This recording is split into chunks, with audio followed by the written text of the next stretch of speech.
ਦਲੀਲ ਵਿੱਚ ਤੁਹਾਡਾ ਸਵਾਗਤ ਹੈ ਤੇ ਮੈਂ ਹਾਂ ਐਸਪੀ ਸਿੰਘ।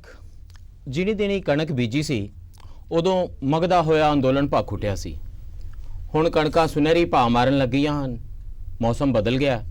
ਸਰਦੇ ਪੁੱਜਦੇ ਘਰਾਂ ਵਿੱਚ ਏਸੀ ਚੱਲਣ ਲੱਗੇ ਹਨ ਅਤੇ ਲੜਦੇ ਘੋਲ ਕਰਦੇ ਪੰਜਾਬੀਆਂ, ਹਰਿਆਣਵੀਆਂ ਤੇ ਹੋਰਾਂ ਦੇ ਜਿਹੜੇ ਸਿੰਘੂ ਟੀਕਰੀ ਗਾਜ਼ੀਪੁਰ ਬਾਰਡਰਾਂ ਤੇ ਬਣੇ ਜੁਝਾਰੂ ਠਿਕਾਣਿਆਂ ਤੇ ਪੱਖੇ ਲੱਗ ਗਏ ਹਨ। ਯੱਖ ਸਰਦੀਆਂ ਵਿੱਚ ਵੀ ਅਤੇ ਹੁਣ ਗਰਮੀ ਰੁੱਤੇ ਵੀ ਪੰਜਾਬ ਦਾ ਮੌਸਮ ਤਾਂ ਫਿਰ ਅੰਦੋਲਨ ਦਾ ਹੀ ਹੈ। ਪਰ ਬਾਕੀ ਦੇ ਦੇਸ਼ ਵਿੱਚ ਇਹਦੀ ਰਾਜਨੀਤੀ ਵਿੱਚ ਮੌਸਮ ਚੁਣਾਵੀ ਹੋਇਆ ਪਿਆ। 4 ਰਾਜਾਂ ਵਿੱਚ ਅਤੇ ਇੱਕ ਕੇਂਦਰ ਸ਼ਾਸਿਤ ਪ੍ਰਦੇਸ਼ ਵਿੱਚ ਚੋਣਾਂ ਆ ਗਈਆਂ ਹਨ। ਪਿੜ ਭਖਿਆ ਹੋਇਆ। ਪੱਛਮੀ ਬੰਗਾਲ, ਅਸਾਮ, ਕੇਰਲਾ, ਤਾਮਿਲਨਾਡੂ ਤੇ ਉਹ ਪਿੱਦੀ ਜਿਹਾ ਪੁਦੂਚੇਰੀ 'ਚ ਚੋਣਾਂ ਨੇ ਇਸੇ ਮਹੀਨੇ ਦੇ ਅੰਤ ਵਿੱਚ। ਕੇਂਦਰ 'ਚ ਸੱਤਾਧਾਰੀ ਭਾਰਤੀ ਜਨਤਾ ਪਾਰਟੀ ਅਤੇ ਵਿਰੋਧੀ ਪਾਰਟੀਆਂ ਚੋਣ ਪ੍ਰਚਾਰ 'ਚ ਕੁੱਦ ਚੁੱਕੀਆਂ ਨੇ ਅਤੇ ਸਿੰਘੂ ਟੀਕਰੀ ਗਾਜ਼ੀਪੁਰ ਵਾਲੇ ਕਿਸਾਨ ਅੰਦੋਲਨ ਨੇ ਵੀ ਪਿੜ ਵਿੱਚ ਛਾਲ ਮਾਰ ਦਿੱਤੀ ਹੈ। ਮਹੱਤਵਪੂਰਨ ਚੋਣਾਂ ਹਨ। ਇਹ ਫੈਸਲੇ ਤਾਂ ਹੋ ਹੀ ਜਾਣਗੇ ਕਿ ਜਦੋਂ 2 ਮਈ ਨੂੰ ਨਤੀਜੇ ਆਉਣਗੇ, ਮਮਤਾ ਬੈਨਰਜੀ ਤੀਜੀ ਵਾਰੀ ਮੁੱਖ ਮੰਤਰੀ ਬਣੇਗੀ ਕਿ ਨਹੀਂ, ਇੱਕ ਵਾਰੀ ਫਿਰ ਦੁਨੀਆ ਵਿੱਚ ਇੱਕ ਸਟਾਲਿਨ ਨਾਮ ਦਾ ਸ਼ਾਸਕ ਆਵੇਗਾ ਕਿ ਨਹੀਂ। ਇਸ ਵਾਰੀ ਸਾਡੇ ਦੇਸ਼ 'ਚ ਤਾਮਿਲਨਾਡੂ 'ਚ, ਕੇਰਲਾ ਵਿੱਚ ਕਾਮਰੇਡ ਦੁਬਾਰਾ ਸੱਤਾ ਵਿੱਚ ਆ ਕੇ ਇਤਿਹਾਸ ਬਣਾਉਣਗੇ ਕਿ ਨਹੀਂ। ਪਰ ਸ਼ਾਇਦ ਇਹ ਫੈਸਲਾ ਵੀ ਹੋ ਜਾਵੇ ਕਿ ਕਿਸਾਨ ਅੰਦੋਲਨ ਅੱਗੋਂ ਕੀ ਰੁਖ ਅਖਤਿਆਰ ਕਰੇਗਾ। ਹਿੰਦੁਸਤਾਨ ਦੀ ਰਾਜਨੀਤੀ ਲਈ, ਮੋਦੀ ਅਮਿਤ ਸ਼ਾਹ ਦੀ ਇਲੈਕਸ਼ਨ ਵਿਨਿੰਗ ਮਸ਼ੀਨ ਦੀ ਰੈਪੂਟੇਸ਼ਨ ਲਈ, ਰਾਹੁਲ ਗਾਂਧੀ ਦੇ ਭਵਿੱਖ ਲਈ ਵੀ ਸ਼ਾਇਦ ਇਹ ਚੋਣਾਂ ਮਹੱਤਵਪੂਰਨ ਹਨ। ਪਰ ਦੇਸ਼ ਵਿਚਲੇ ਲੋਕਤੰਤਰ ਉੱਤੇ ਉੱਠੇ ਸਵਾਲਾਂ ਲਈ ਵੀ ਇਹ ਬਹੁਤ ਇੰਪੋਰਟੈਂਟ ਹਨ। ਇਸ ਲਈ ਸਾਡੇ ਨਾਲ ਇਸ ਚਰਚਾ ਵਿੱਚ ਸ਼ਾਮਲ ਹੋ ਰਹੇ ਹਨ ਪ੍ਰੋਫੈਸਰ ਮਨਜੀਤ ਸਿੰਘ ਜੀ, ਜਿਹੜੇ ਸੰਯੁਕਤ ਕਿਸਾਨ ਮੋਰਚੇ ਦੀ ਜਿਹੜੀ ਬਿਰਤਾਂਤਕਾਰੀ ਹੈ, ਉਹਨਾਂ ਦਾ ਜਿਹੜਾ ਨੈਰੇਟਿਵ ਹੈ ਉਹਦੀ ਆਰਟੀਕੂਲੇਸ਼ਨ ਲਈ ਇਸ ਵੇਲੇ ਦੇਸ਼ ਭਰ 'ਚ ਜਾਣੇ ਜਾਂਦੇ ਨੇ। ਤੇ ਸਾਡੇ ਕੋਲ ਇੱਥੇ ਸਿੱਧਾ ਤੁਸੀਂ ਸਮਝੋ ਬਈ ਪੱਛਮੀ ਬੰਗਾਲ ਦੀਆਂ ਚੁਣਾਵੀ ਸਟੇਜਾਂ ਤੋਂ ਉਤਰ ਕੇ ਆਏ ਨੇ, ਜਿੱਥੇ ਕਿਸਾਨ ਅੰਦੋਲਨ ਜਾ ਕੇ ਲੋਕਾਂ ਨੂੰ ਕਹਿ ਰਿਹਾ ਕਿ ਕਿਸਾਨਾਂ ਦੇ ਬਿੱਲਾਂ ਨਾਲ ਸਰਕਾਰ ਨੇ ਇਹ ਕੀਤਾ ਜੇ ਤਾਂ ਤੁਸੀਂ ਸੋਚ ਕੇ ਵੋਟ ਪਾਣੀ ਹੈ। ਸਾਡੇ ਨਾਲ ਜੁੜ ਰਹੇ ਨੇ ਪ੍ਰੋਫੈਸਰ ਮੁਹੰਮਦ ਖਾਲਿਦ ਜੀ, ਪੰਜਾਬ ਯੂਨੀਵਰਸਿਟੀ ਦੇ ਵਿੱਚ ਪੋਲੀਟੀਕਲ ਸਾਇੰਸ ਦੇ ਸ਼ੋਬੇ ਨਾਲ ਸੰਬੰਧ ਰੱਖਦੇ ਪ੍ਰੋਫੈਸਰ ਮੁਹੰਮਦ ਖਾਲਿਦ ਹਿੰਦੁਸਤਾਨ ਦੀ ਕੰਟੈਂਪਰੇਰੀ ਰਾਜਨੀਤੀ ਵਿੱਚ ਅਤੇ ਸਾਡੀ ਇਸ ਇਲੈਕਟੋਰਲ ਐਕਸਰਸਾਈਜ਼ ਦਾ ਪੀਪਲਸ ਮੂਵਮੈਂਟਸ ਦੇ ਉੱਤੇ ਕੀ ਅਸਰ ਪੈਂਦਾ ਹੈ, ਲੋਕਾਂ ਦੇ ਅੰਦੋਲਨਾਂ ਤੇ ਕੀ ਅਸਰ ਪੈ ਸਕਦਾ ਹੈ, ਇਹਨੂੰ ਨੇੜਿਓਂ ਨਜਿੱਠਦੇ ਨੇ। ਪ੍ਰੋਫੈਸਰ ਮਨਜੀਤ ਸਿੰਘ ਜੀ, ਇਹ ਅੰਦੋਲਨ ਕੋਈ ਚੋਣਾਂ ਦੇ ਨਤੀਜੇ ਤੈਅ ਕਰੇਗਾ ਅਜਿਹਾ ਭਾਸ ਰਿਹਾ ਹੈ, ਤੇ ਜਦੋਂ ਚੋਣਾਂ ਦੇ ਨਤੀਜੇ ਆ ਜਾਣਗੇ ਤੇ ਫਿਰ ਉਹ ਅੰਦੋਲਨ ਦੀ ਕੋਈ ਦਿਸ਼ਾ ਤੈਅ ਕਰਨਗੇ ਕਿ ਨਹੀਂ। ਸਿੱਧਾ ਸਵਾਲ, ਜੇ ਤੁਹਾਨੂੰ 5 ਰਾਜਾਂ ਦੇ ਇਲੈਕਸ਼ਨ ਰਿਜ਼ਲਟ ਪਤਾ ਨੇ ਪਹਿਲਾਂ ਤੋਂ ਤੇ ਉਹ ਵੀ ਦੱਸ ਦਿਓ। ਨਹੀਂ, ਇਸ ਤਰ੍ਹਾਂ ਦਾ ਤਾਂ ਮੈਂ ਪੰਡਤ ਨਹੀਂ ਹੈਗਾ। ਉਹ ਤੇ ਇਹ ਥੋੜਾ ਬਹੁਤ ਰਿਸਕ ਲੈ ਸਕਦੇ ਇਹ ਲੈਂਦੇ ਨੇ, ਖਾਲਿਦ ਸਾਹਿਬ ਲੈਂਦੇ ਜੀ। ਪਰ ਮੋਟੇ ਤੌਰ ਤੇ ਇਹ ਸਾਨੂੰ ਅਹਿਸਾਸ ਹੈ। ਜਦ ਤੱਕ ਤੇ ਅਸੀਂ ਨਿਊਟਰਲ ਗੇਅਰ 'ਚ ਕਹਿ ਰਹੇ ਸੀ ਕਿ ਅਸੀਂ ਪੋਲੀਟੀਕਲ ਪਾਰਟੀਆਂ ਤੋਂ ਦੂਰ ਹਾਂ ਜੀ, ਅਸੀਂ ਉਹਨਾਂ ਤੋਂ ਅਲੱਗ ਹਾਂ, ਉਦੋਂ ਤੱਕ ਤੇ ਚੱਲੀ ਜਾ ਰਿਹਾ ਸੀ। ਜਦੋਂ ਸਿੱਧਾ ਹੀ ਮੋਦੀ ਦੇ ਸਿੰਘਾਂ ਨੂੰ ਹੱਥ ਪਾ ਲਿਆ ਵੀ ਇਹ ਸਾਂਢ ਨੂੰ ਫੜਨਾ ਹੀ ਫੜਨਾ, ਹੁਣ ਸਿੰਘਾਂ ਤੋਂ ਸਾਨਾਂ ਦਾ ਭੇੜ ਹੋ ਗਿਆ। ਹਾਂ, ਤਾਂ ਫਿਰ ਉਹ ਪੋਲੀਟੀਕਲ ਤੇ ਹੋ ਗਿਆ। ਆਪਾਂ ਜਿੰਨਾ ਮਰਜ਼ੀ ਕਹੀ ਜਾਈਏ, ਉਹਦਾ ਕਾਰਨ ਇਹ ਆ, ਅਸੀਂ ਨਹੀਂ ਇਸ ਗੱਲ ਦੀ ਚੁਆਇਸ, ਅਸੀਂ ਕੋਈ ਆਪਣੀ ਵੱਲੋਂ ਫੈਸਲਾ ਨਹੀਂ ਲਿਆ। ਸਾਡੇ ਸਾਹਮਣੇ ਕੋਈ ਕਿਸਾਨਾਂ ਦੇ ਸਾਹਮਣੇ ਚੁਆਇਸ ਵੀ ਤਾਂ ਨਹੀਂ ਛੱਡੀ। ਤੁਸੀਂ ਸਿੱਧਾ ਹੀ ਇੱਕ ਪਾਰਟੀ ਦੇ ਤੌਰ ਤੇ 24 ਘੰਟੇ। ਪਰ ਤੁਸੀਂ ਵੀ ਤਾਂ ਲੋਕਾਂ ਨੂੰ ਕਨਫਿਊਜ਼ ਕਰਨ ਤੇ ਗਏ ਹੋ ਉੱਥੇ। ਤੁਸੀਂ ਤੇ ਕਹਿ ਰਹੇ ਆ ਬੜੀ ਭੈੜੀ ਸਰਕਾਰ ਜੇ, ਇਹ ਬੜੇ ਭੈੜੇ ਬਿੱਲ ਬਣਾਏ ਨੇ ਤੇ ਤੁਸੀਂ ਇਹਨਾਂ ਨੂੰ ਵੋਟ ਨਾ ਪਾਣਾ ਤੇ ਬਾਕੀ ਸਾਨੂੰ ਕੋਈ ਨਹੀਂ ਪਤਾ ਕਿਹਨੂੰ ਪਾਣੀ ਹੈ। ਦੇਖੋ, ਜੇ ਅਸੀਂ ਕਨਫਿਊਜ਼ ਕਰਨ 'ਚ ਕਾਮਯਾਬ ਹੋ ਗਏ ਆ ਤੇ ਸਾਡੀ ਇਹ ਬੜੀ ਵੱਡੀ ਕਾਮਯਾਬੀ ਆ। ਜਿਹੜਾ ਕੁਝ ਵੀ ਨਹੀਂ ਹੁੰਦਾ ਸਾਨੂੰ ਉਹਦੇ ਤੋਂ ਖਤਰਾ। ਜਿਹੜਾ ਕਨਫਿਊਜ਼ ਵੀ ਨਹੀਂ ਹੁੰਦਾ ਤੇ ਮੱਝ ਅੱਗੇ ਪੀਣ ਕੀ ਵਜਾਉਣੀ ਆ। ਤੇ ਜੇ ਸੋਚਦੇ ਬੰਦਿਆਂ ਨੂੰ ਸੋਚਣ ਲਾਇਆ, ਸਾਡਾ ਪਰਪਸ ਵੀ ਇਹੋ ਹੀ ਸੀ। ਦੇਖੋ, ਉਹਨਾਂ ਦਾ ਮਸਲਾ ਸਾਡਾ ਪੰਜਾਬ ਦਾ ਮਸਲਾ ਨਹੀਂ ਹੈ, MSP ਦਾ, 3 ਕਾਨੂੰਨਾਂ ਦਾ। ਇਹ ਗਰਾਊਂਡ ਤੇ ਬਹੁਤ ਭਖਿਆ ਹੋਇਆ ਮਾਮਲਾ ਨਹੀਂ ਹੈ, ਪਰ ਬਾਕੀ ਮਾਮਲੇ ਤੇ ਹੈ ਹੀ ਹੈ, ਜਿੱਥੇ ਸੰਵਿਧਾਨ ਨੂੰ ਬਚਾਉਣ ਦਾ, ਲੋਕਤੰਤਰਤਾ ਦਾ, ਔਰ ਦੂਸਰੇ ਪੱਧਰ ਤੇ ਜਿਸ ਤਰੀਕੇ ਨਾਲ ਗੁੰਡਾਗਰਦੀ, ਜਿਸ ਤਰੀਕੇ ਨਾਲ ਪੈਸਾ ਵੱਡੇ ਪੱਧਰ ਤੇ, ਜਿਸ ਤਰੀਕੇ ਨਾਲ ਅਡਾਨੀ ਅੰਬਾਨੀ ਨੂੰ ਲਗਾਤਾਰ ਉਹ ਉਤਸ਼ਾਹਿਤ ਕਰ ਰਿਹਾ, ਜਿਸ ਤਰੀਕੇ ਦੇ ਨਾਲ ਸਾਰਾ ਪਬਲਿਕ ਸੈਕਟਰ ਵੇਚ ਕੇ ਕੌਡੀਆਂ ਦੇ ਪਾ ਉਹਨਾਂ ਨੂੰ ਜੇਬ 'ਚ ਪਾਇਆ ਜਾ ਰਿਹਾ, ਇਹ ਮਸਲੇ ਤੇ ਸਾਡੇ ਸਾਰਿਆਂ ਦੇ ਆ। ਅਸੀਂ ਇਹਦੇ ਤੇ ਵੀ ਕਾਫੀ ਉੱਥੇ ਡੰਕੇ ਦੀ ਚੋਟ ਦੇ ਨਾਲ ਸੁਨੇਹਾ ਦੇ ਕੇ ਆਏ ਹਾਂ ਕਿ ਜੇ ਦੇਸ਼ ਨੂੰ ਇਕੱਠੇ ਰੱਖਣਾ, ਜੇ ਆਪਸੀ ਭਾਈਚਾਰਾ ਫਿਰਕਿਆਂ ਦਾ, ਜਾਤਾਂ ਦਾ, ਮਜ਼ਹਬਾਂ ਦਾ ਰੱਖਣਾ, ਤੇ ਜੇ ਦੇਸ਼ ਦੇ ਵਿੱਚ ਲੋਕਤੰਤਰਕ ਜਿਹੜੀ ਇਸ ਵੇਲੇ ਜਿਹੋ ਜਿਹੀ ਵੀ ਟੁੱਟੀ ਭੱਜੀ ਪ੍ਰਣਾਲੀ ਆ, ਇਸ ਨੂੰ ਕਾਇਮ ਰੱਖਣਾ। ਖਾਲਿਦ ਸਾਹਿਬ ਜੀ, ਆਪਾਂ ਨੂੰ ਜ਼ੋਰ ਨਹੀਂ ਲਾਣਾ ਪਿਆ ਜੇ। ਇਹ ਕਿਸਾਨ ਅੰਦੋਲਨ ਵਾਲੇ ਤੇ ਪ੍ਰੋਫੈਸਰ ਮਨਜੀਤ ਸਿੰਘ ਜੀ ਆਪ ਹੀ ਬੜੇ ਮਾੜੇ ਫਸ ਗਏ ਨੇ। ਮਤਲਬ ਇਹ ਉਹ ਧਿਰ ਸੀ ਜਿਹੜੀ ਕਹਿੰਦੀ ਸੀ ਵੀ ਇੱਧਰ ਉੱਧਰ ਬਿਲਕੁਲ ਨਹੀਂ ਦੇਖਣਾ, ਸਾਡਾ ਇਸ ਵੇਲੇ ਨਿਸ਼ਾਨਾ 3 ਖੇਤੀ ਬਿੱਲ ਹੈ, ਹੋਰ ਕੁਝ ਨਾ ਕਰਿਆ ਜੇ। ਜਿਸ ਦਿਨ ਤੁਹਾਨੂੰ ਯਾਦ ਹੈ ਹਿਊਮਨ ਰਾਈਟਸ ਵਾਲਿਆਂ ਦੀ ਰਿਹਾਈ ਦਾ ਰੌਲਾ ਪੈ ਗਿਆ ਸੀ ਤੇ ਬੜਾ ਅੰਦਰ ਰੌਲਾ ਪੈ ਗਿਆ ਸੀ ਵੀ ਇਹ ਦੁਬਾਰਾ ਕਿਉਂ ਚਰਚਾ ਛੇੜ ਲਈ ਜੇ, ਦੇਖੋ ਫਿਰ ਤੁਹਾਨੂੰ ਕਦੀ ਖਾਲਿਸਤਾਨੀ ਕਹਿਣਗੇ, ਤੁਹਾਨੂੰ ਨਕਸਲੀ ਕਹਿਣਗੇ ਤੋਂ ਬਚੋ। ਤੇ ਹੁਣ ਇਹ ਕਿਸਾਨ ਅੰਦੋਲਨ ਵਾਲੇ ਪੂਰਾ ਜਾ ਕੇ ਹੁਣ ਹਿੰਦੁਸਤਾਨ ਦੀ ਡੈਮੋਕ੍ਰੇਸੀ ਲੋਕਤੰਤਰ ਦੇ ਉੱਤੇ ਆਏ ਖਤਰੇ, ਗੁੰਡਾਗਰਦੀ, ਇਲੈਕਸ਼ਨਾਂ 'ਚ ਪੈਸਾ, ਕਾਰਪੋਰੇਟਾਈਜੇਸ਼ਨ, ਲਿਬਰਲਾਈਜੇਸ਼ਨ, ਬਹੁਤ ਬੇਸਿਕ। ਤਾਂ 91 ਤੱਕ ਦੇ ਸਵਾਲਾਂ 'ਚ ਦੁਆਰਾ ਫਸ ਗਏ। ਕਿੱਥੇ 3 ਖੇਤੀ ਦੇ ਬਿੱਲਾਂ ਦਾ ਤਾਂ ਮੁੱਦਾ ਹੀ ਪਿੱਛੇ ਰਹਿ ਗਿਆ। नहीं ऐसा नहीं है। देखो जिस मुद्दा तो फोरफ्रंट है। देखो जिस वेले तो अंदोलन शुरू होया, अंदोलन ਦੀ ਬਿਊਟੀ ਇਹ ਰਹੀ ਹੈ ਕਿ ਉਹਨਾਂ ਨੇ ਸ਼ੁਰੂ ਤੋਂ ਕਹਿਤਾ ਸੀ ਪੋਲਿਟਿਕਸ ਤੋਂ ਸੈਪਰੇਟ ਰੱਖਾਂਗੇ, ਅਸੀਂ ਆਪਣੇ ਕਿਸਾਨੀ ਨੂੰ ਬਚਾਉਣ ਵਾਸਤੇ ਸਾਰਾ ਅੰਦੋਲਨ ਚਲਾ ਰਹੇ ਹਾਂ। ਔਰ ਲੋਕਾਂ ਨੇ ਉਹਨਾਂ ਨੂੰ ਐਕਸੈਪਟ ਵੀ ਕੀਤਾ। ਈਵਨ ਪ੍ਰਧਾਨ ਮੰਤਰੀ ਨੇ ਵੀ ਗੱਲ ਕਹੀ ਕਿ ਪਿਓਰ ਹੈ ਅੰਦੋਲਨ, ਪਿਓਰ ਹੈ। ਇਹਦਾ ਮਤਲਬ ਹੈ ਕਿ ਲੋਕ ਐਕਸੈਪਟ ਕਰ, ਵਿੱਚ ਨੂੰ ਕਿਤੇ ਨਾ ਕਿਤੇ ਕੁਝ ਐਬਰੇਸ਼ਨਸ ਆਈਆਂ 26 ਜਨਵਰੀ ਨੂੰ ਜਿਵੇਂ ਕਿ ਹੋਇਆ ਜਾਂ ਹੋਰ। ਜਿੱਥੇ ਤੱਕ ਸਵਾਲ ਹੈਗਾ ਕਿ ਉਹ ਸਾਰੇ ਮੁੱਦੇ ਜਿਹੜੇ ਦੇਸ਼ ਅੱਗੇ ਖੜੇ ਹੈ ਉਹਨਾਂ ਨੂੰ ਆਪਾਂ ਅੰਦੋਲਨਕਾਰੀਆਂ ਤੋਂ ਜਾਂ ਅੰਦੋਲਨ ਤੋਂ ਆਈਸੋਲੇਟ ਨਹੀਂ ਕਰ ਸਕਦੇ। ਉਹ ਅੰਦੋਲਨ ਦੇ ਨੈਰੇਟਿਵ ਦੇ ਵਿੱਚ ਆਏਗਾ ਹੀ ਆਏਗਾ, ਕਿਸੇ ਵੀ ਰੂਪ ਚ ਆ ਸਕਦਾ, ਸਿੱਧੇ ਨਹੀਂ ਅਸਿੱਧੇ ਰੂਪ ਦੇ ਵਿੱਚ ਆ ਸਕਦਾ। ਇਸ ਕਰਕੇ ਜਿਸ ਵੇਲੇ ਇਹ 5 ਸਟੇਟਾਂ ਦੇ ਵਿੱਚ ਇਲੈਕਸ਼ਨ ਹੋ ਰਿਹਾ ਹੈ, ਉਸ ਇਲੈਕਸ਼ਨ ਦੇ ਵਿੱਚ 4 ਸਟੇਟ ਜਾਂ ਯੂਨੀਅਨ ਟੈਰੀਟਰੀ ਜਿਹੜਾ ਇਲੈਕਸ਼ਨ ਹੋ ਰਿਹਾ ਹੈ, ਇਸ ਇਲੈਕਸ਼ਨ ਦੇ ਵਿੱਚ ਜਿੱਥੇ ਕਿਸਾਨੀ ਦਾ ਮੁੱਦਾ ਜਿਹੜਾ ਹੈਗਾ ਉਹ ਡਿਸਕਸ ਹੋਏਗਾ, ਉੱਥੇ ਇਹ ਵੀ ਡਿਸਕਸ ਹੋਏਗਾ ਕਿ ਰੀਜਨਲ ਜਿਹੜੀਆਂ ਫੋਰਸਿਸ ਹੈਗੀਆਂ ਜਾਂ ਰੀਜਨਲ ਪੋਲੀਟੀਕਲ ਪਾਰਟੀਆਂ ਹੈ ਉਹਨਾਂ ਦਾ ਜਿਹੜਾ ਅਸਤਿਤਵ ਹੈ ਉਹ ਖਤਰੇ 'ਚ ਤਾਂ ਨਹੀਂ ਹੈ, ਕਿਉਂਕਿ ਜਿੰਨੇ ਵੀ ਚਾਰੇ ਜਿਹੜੇ ਸਟੇਟਸ ਹੈਗੇ ਉੱਥੇ ਰੀਜਨਲ ਪੋਲੀਟੀਕਲ ਪਾਰਟੀਆਂ ਕਾਫੀ ਸਟਰੋਂਗ ਹੈ। ਔਰ ਰੀਜਨਲ ਪੋਲੀਟੀਕਲ ਪਾਰਟੀਆਂ ਆਪਣੇ ਆਪ ਨੂੰ ਬਚਾਉਣ ਵਾਸਤੇ ਪੂਰੀ ਕੋਸ਼ਿਸ਼ ਕਰ ਰਹੀਆਂ ਹਨ। ਔਰ ਜਿਹੜੀ ਡੋਮੀਨੈਂਟ ਪੋਲੀਟੀਕਲ ਪਾਰਟੀ ਹੈ ਯਾਨੀ ਕਿ ਬੀਜੇਪੀ, ਉਹ ਸਾਰੇ ਸਟੇਟਸ ਦੇ ਵਿੱਚ ਜਿਹੜੇ ਪੈਰੀਫਰੀ ਜਾਂ ਸਾਊਥ ਦੇ ਸਟੇਟਸ ਹੈ ਉਹਦੇ ਵਿੱਚ ਇਹ ਕੋਸ਼ਿਸ਼ ਕਰ ਰਹੀ ਹੈ ਕਿ ਉਹੀ one country, one culture, one election, ਉਹ ਸਾਰਾ ਜਿਹੜਾ ਹੈਗਾ ਉਹਨੂੰ ਇੰਪੋਜ਼ ਕਰ। ਜੀ ਤੁਸੀਂ ਤਾਂ ਇਸ ਸਬਜੈਕਟ ਨੂੰ ਸਟੱਡੀ ਕੀਤਾ। ਇਹ ਚੀਜ਼ ਮੈਂ ਇੱਕ ਮਿੰਟ ਲਾਸਟ ਮੈਂ ਗੱਲ ਕਹਿ ਰਿਹਾ। ਇਸ ਕਰਕੇ ਇਹ ਸਾਰਾ ਕੁਝ ਇੰਟਰਮਿੰਗਲ ਹੋ ਚੁੱਕਿਆ ਇਸ ਵੇਲੇ। ਇਸ ਵੇਲੇ ਕਿਸਾਨ ਦਾ ਅੰਦੋਲਨ ਸਿਰਫ ਕਿਸਾਨੀ ਦਾ ਅੰਦੋਲਨ ਨਹੀਂ ਰਿਹਾ, ਉਹਦੇ ਵਿੱਚ ਹੋਰ ਚੀਜ਼ਾਂ ਨੈਰੇਟਿਵ ਵੀ ਅੱਜ ਜਿਹਦੀ ਵਜ੍ਹਾ ਕਰਕੇ ਹੀ ਇਹ ਹੁਣ ਇਹ ਕਿਹਾ ਜਾਣ ਲੱਗਿਆ ਕਿ ਦੇਖੋ ਜੀ ਤਾਂ ਅੰਦੋਲਨ ਪੋਲੀਟੀਕਲ ਅੰਦੋਲਨ ਹੈ।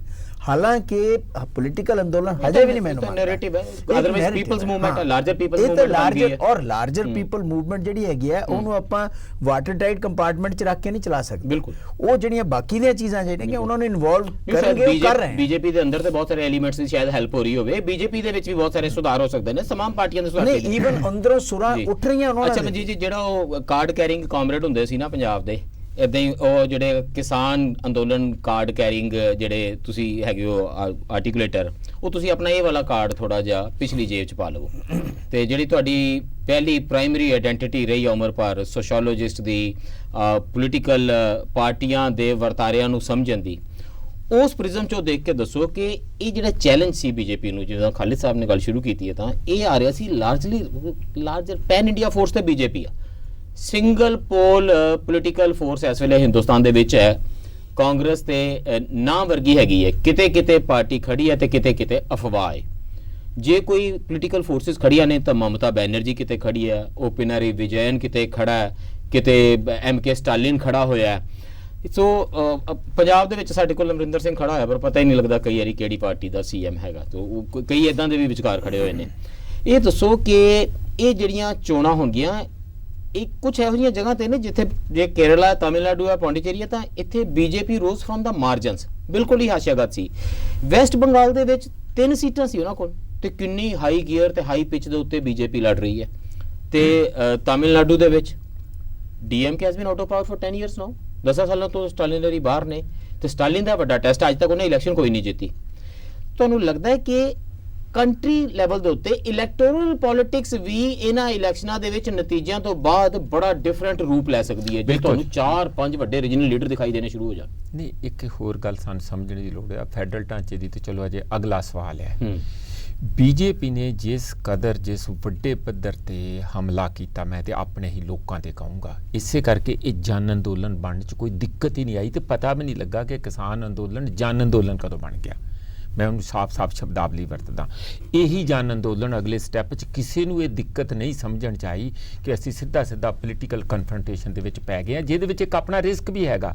ਜਦੋਂ ਮੋਦੀ ਤੇ ਸਿੱਧਾ ਹਮਲਾ ਕਰ ਰਹੇ ਆ, ਅਮਿਤ ਸ਼ਾਹ ਤੇ ਕਰ ਰਹੇ ਆ, ਉਹਨਾਂ ਵਿਰੁੱਧ ਰੈਲੀਆਂ ਕਰ ਰਹੇ ਆ, ਇਹਦਾ ਮਤਲਬ ਕੀ ਹੈਗਾ ਕਿ ਕੱਲ ਨੂੰ ਜੇ ਉਹ ਪਾਵਰ 'ਚ ਆਉਂਦੇ ਆ, ਮਤਲਬ ਜਿਸ ਤਰ੍ਹਾਂ ਦਾ ਤੁਸੀਂ ਜੇ ਵਾਲੀ ਗੱਲ ਤੇ ਰੱਖੇ ਸਕਦੇ ਆ ਨਾ, ਤੇ ਉਹਦਾ ਸਾਡੀ ਫਿਰ ਮੂਵਮੈਂਟ ਤੇ ਕੀ ਅਸਰ ਹੋਊਗਾ? ਕਿ ਉਹ ਸਾਨੂੰ ਫੜ ਕੇ ਖਦੇੜਨ ਦੀ ਕੋਸ਼ਿਸ਼ ਕਰਨਗੇ, ਫਿਰ ਸਾਨੂੰ ਉਹ ਅੱਗੇ ਨੂੰ ਸਾਬਡਿਊ ਕਰਨ ਦੀ ਕੋਸ਼ਿਸ਼ ਕਰਨਗੇ। ਇਹ ਰਿਸਕ ਤੇ ਲੈ ਹੀ ਰਹੇ ਆ ਨਾ ਅਸੀਂ ਸਾਰੇ ਜਿਹੜੇ ਕਿਸਾਨ ਵੀ ਹੈ।